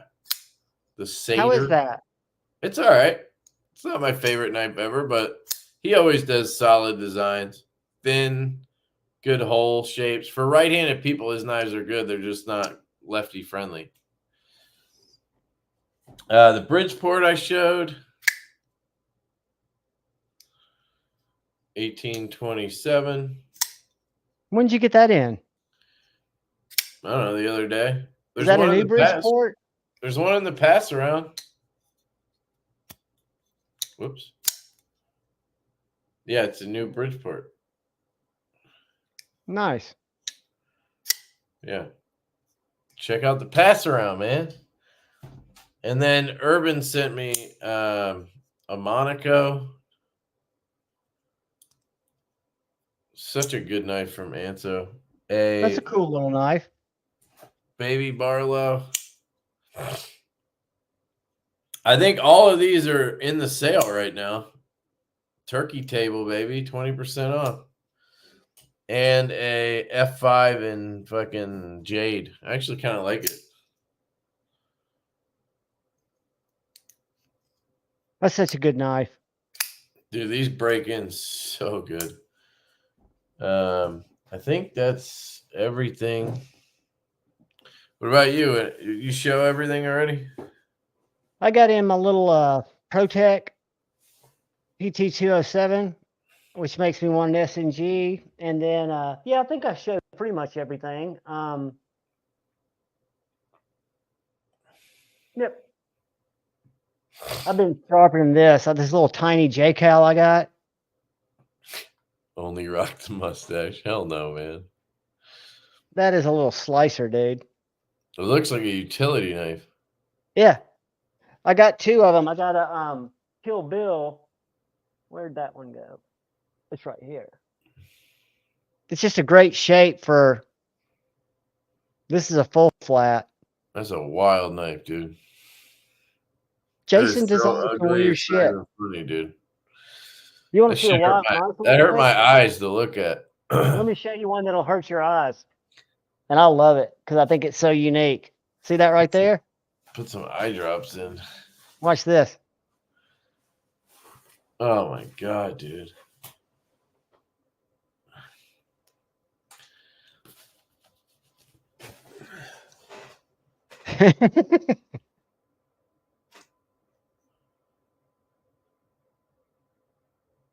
Make it stop. Make it stop. Is he done? And speaking of Fixiatics, for $22. Oh man. Fucking This is on Amazon. I just found it when I was buying some Braun beard cleaner. This is a great little EDC knife. And the clip that it comes with, even though it's a clone, if you buy just this clip, it's $35, the real one. This whole knife was use like that word on this live stream. The CLONE word. This isn't the CLONE. Okay, fine. It's just a reinterpretation of an original. Bullshit. I'm just kidding. All right, giveaway. You guys saw it earlier. It was stuff. Hopefully you saw it earlier.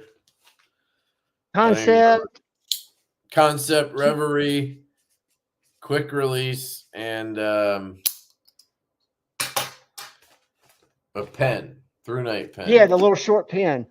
Yeah, a little bolt action pen. It is not good to show off stuff that's not original. I get it. Hashtag what?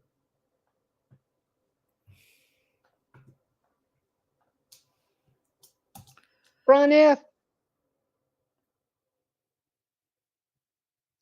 I don't know what the hashtag should be.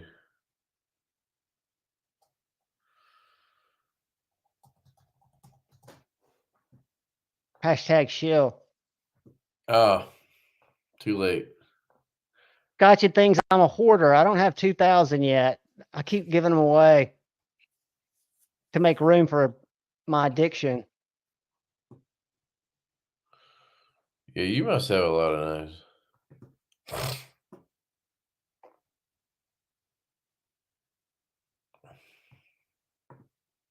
I did pick up a bunch of fidget boys. What? I picked up a bunch of fidget boys, the one you kind of recommend.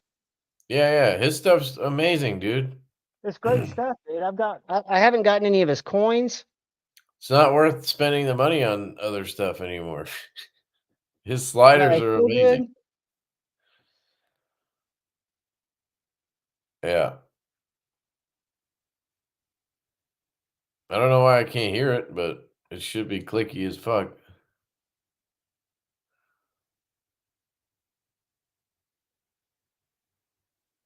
I think you're muted.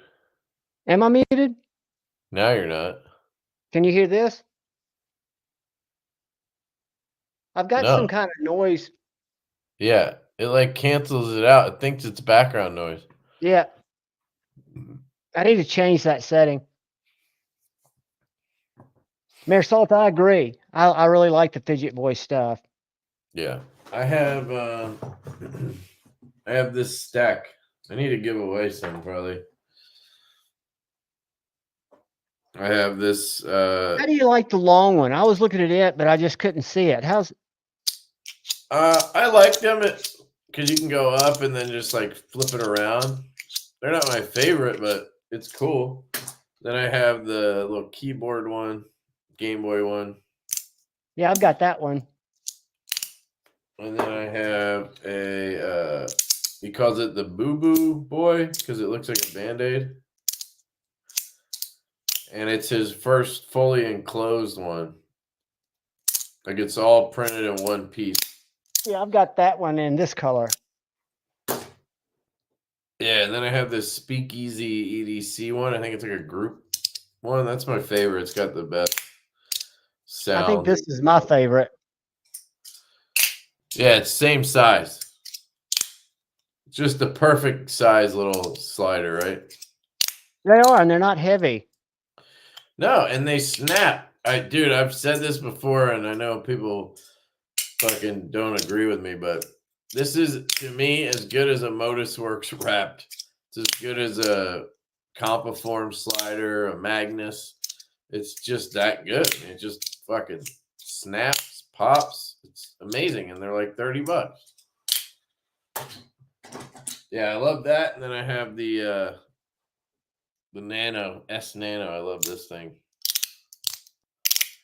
Yeah, guys, whoever wins this giveaway, how are we going to do that, M-Bomb? Are they going to reach out to you? Yeah, we'll give them the address or whatever. Gotcha. Just remind me because I'll forget. Be shady.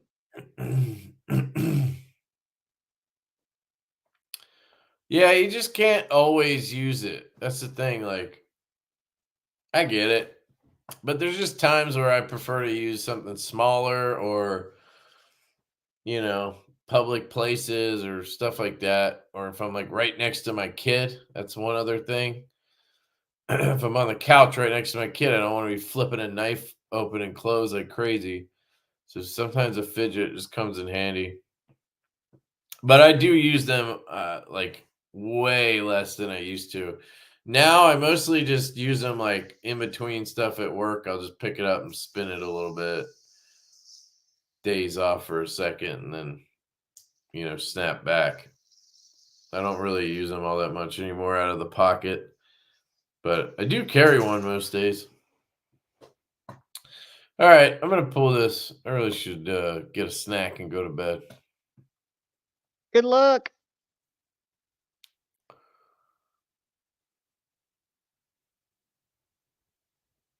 Oh, nice. Matt Parker. That's nice. That won't be going too far. He's right over in the Poconos.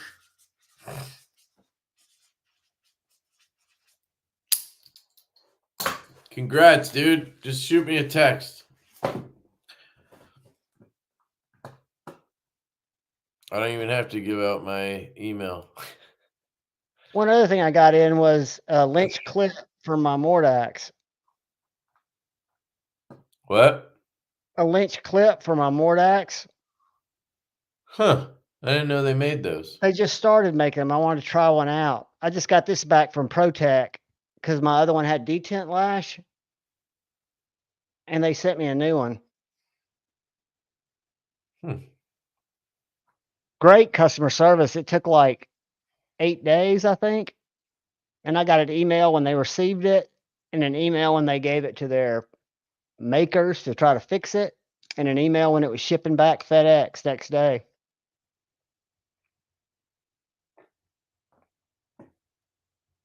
Nice. But the clip surprisingly goes in and out of the pocket great. It just doesn't quite match the black. Oh, yeah. That's the biggest problem with Lynch. Their colors are way off compared to like the actual knives. Like, there's no point in buying any of their blacksmith ones unless you have it specifically for a Spyderco. Right. Then it matches. But I don't know why they make anything else in blacksmith. Like they make well, I guess because it's a wire clip replacement. Yeah. But it seems like it would be easier if you're going to do ProTech. They don't have a lot of different blacks to match it. Well, you would think black would just be fucking black. Like, what? That looks gray to me. Yeah. I mean, if you look at them side by side, that blacksmith is a lot more. Yeah, but what's gray. the point? Because the ProTech clip is actually really good. Well, it's actually a little bit more stabby. And this one does go in and out of pocket much better. And I guess it's the way that this is designed. Are you sure that it's not just the clip was too tight? Mm-hmm. Because you can just fix it. You just loosen it up, right? Mount it backwards and just pull it up a little bit. It'll loosen up. Yeah, I'm just an idiot that buys stuff, and when I saw it, I figured. The problem for me with Lynch is their stuff's usually very light retention. I like a lighter retention because I don't do cartwheels. I just don't like I used to love the Lynch clips for wire clips, but honestly, I just prefer a wire clip. I'm a big wire clip fan. This is probably one of the best knives I've gotten recently. The Cypher. It's a great knife. Very, very good knife, dude. And I never buy flipper onlys. Both of those are really good. Yeah, I bought them both. After I bought this, I bought some scales and the Zero.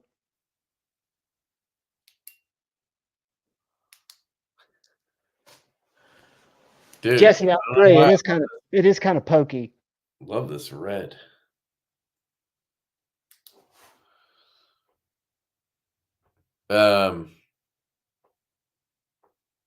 All right.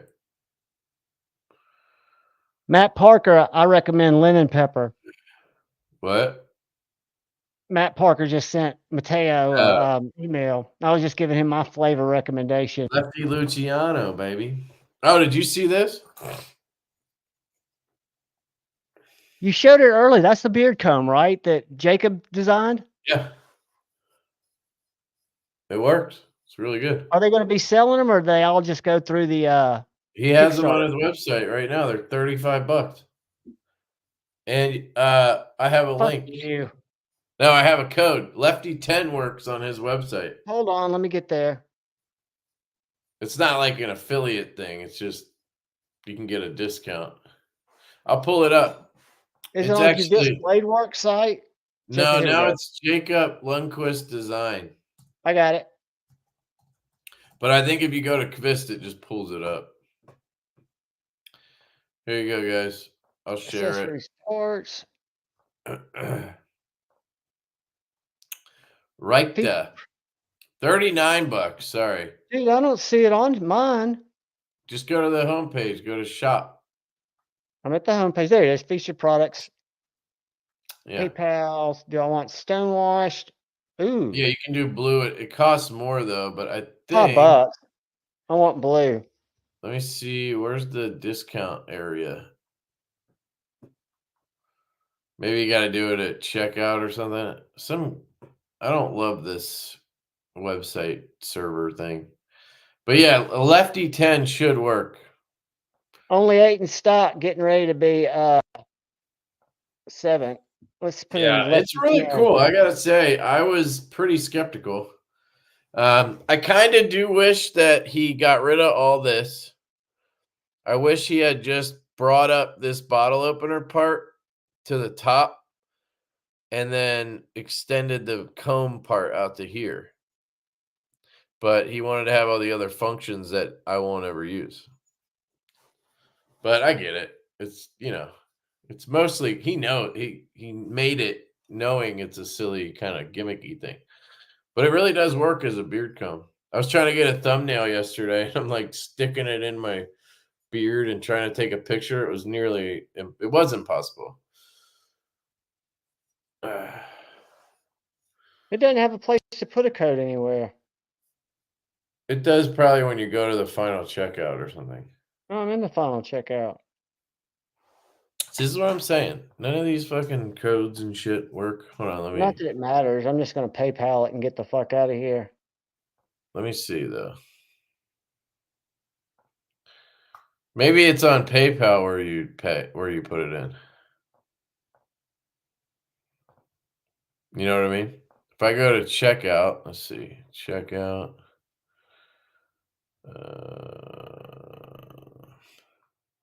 Seriously, I gotta put in all this stuff just to get there.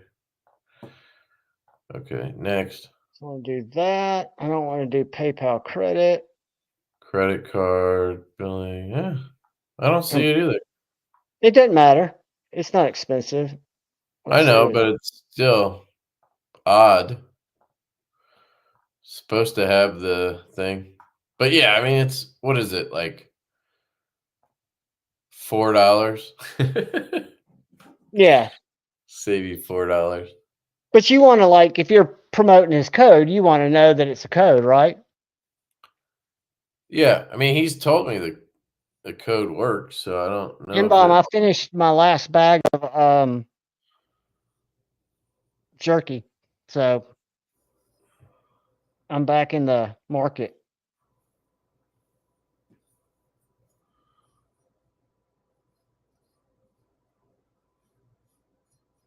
Yeah, and then he even had on the Kickstarter, he had slips from Troy.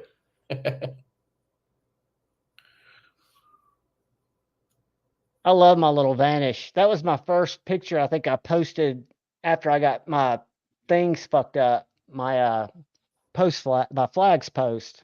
My post flagged. What? Was that on Vero? The fuck are you talking about?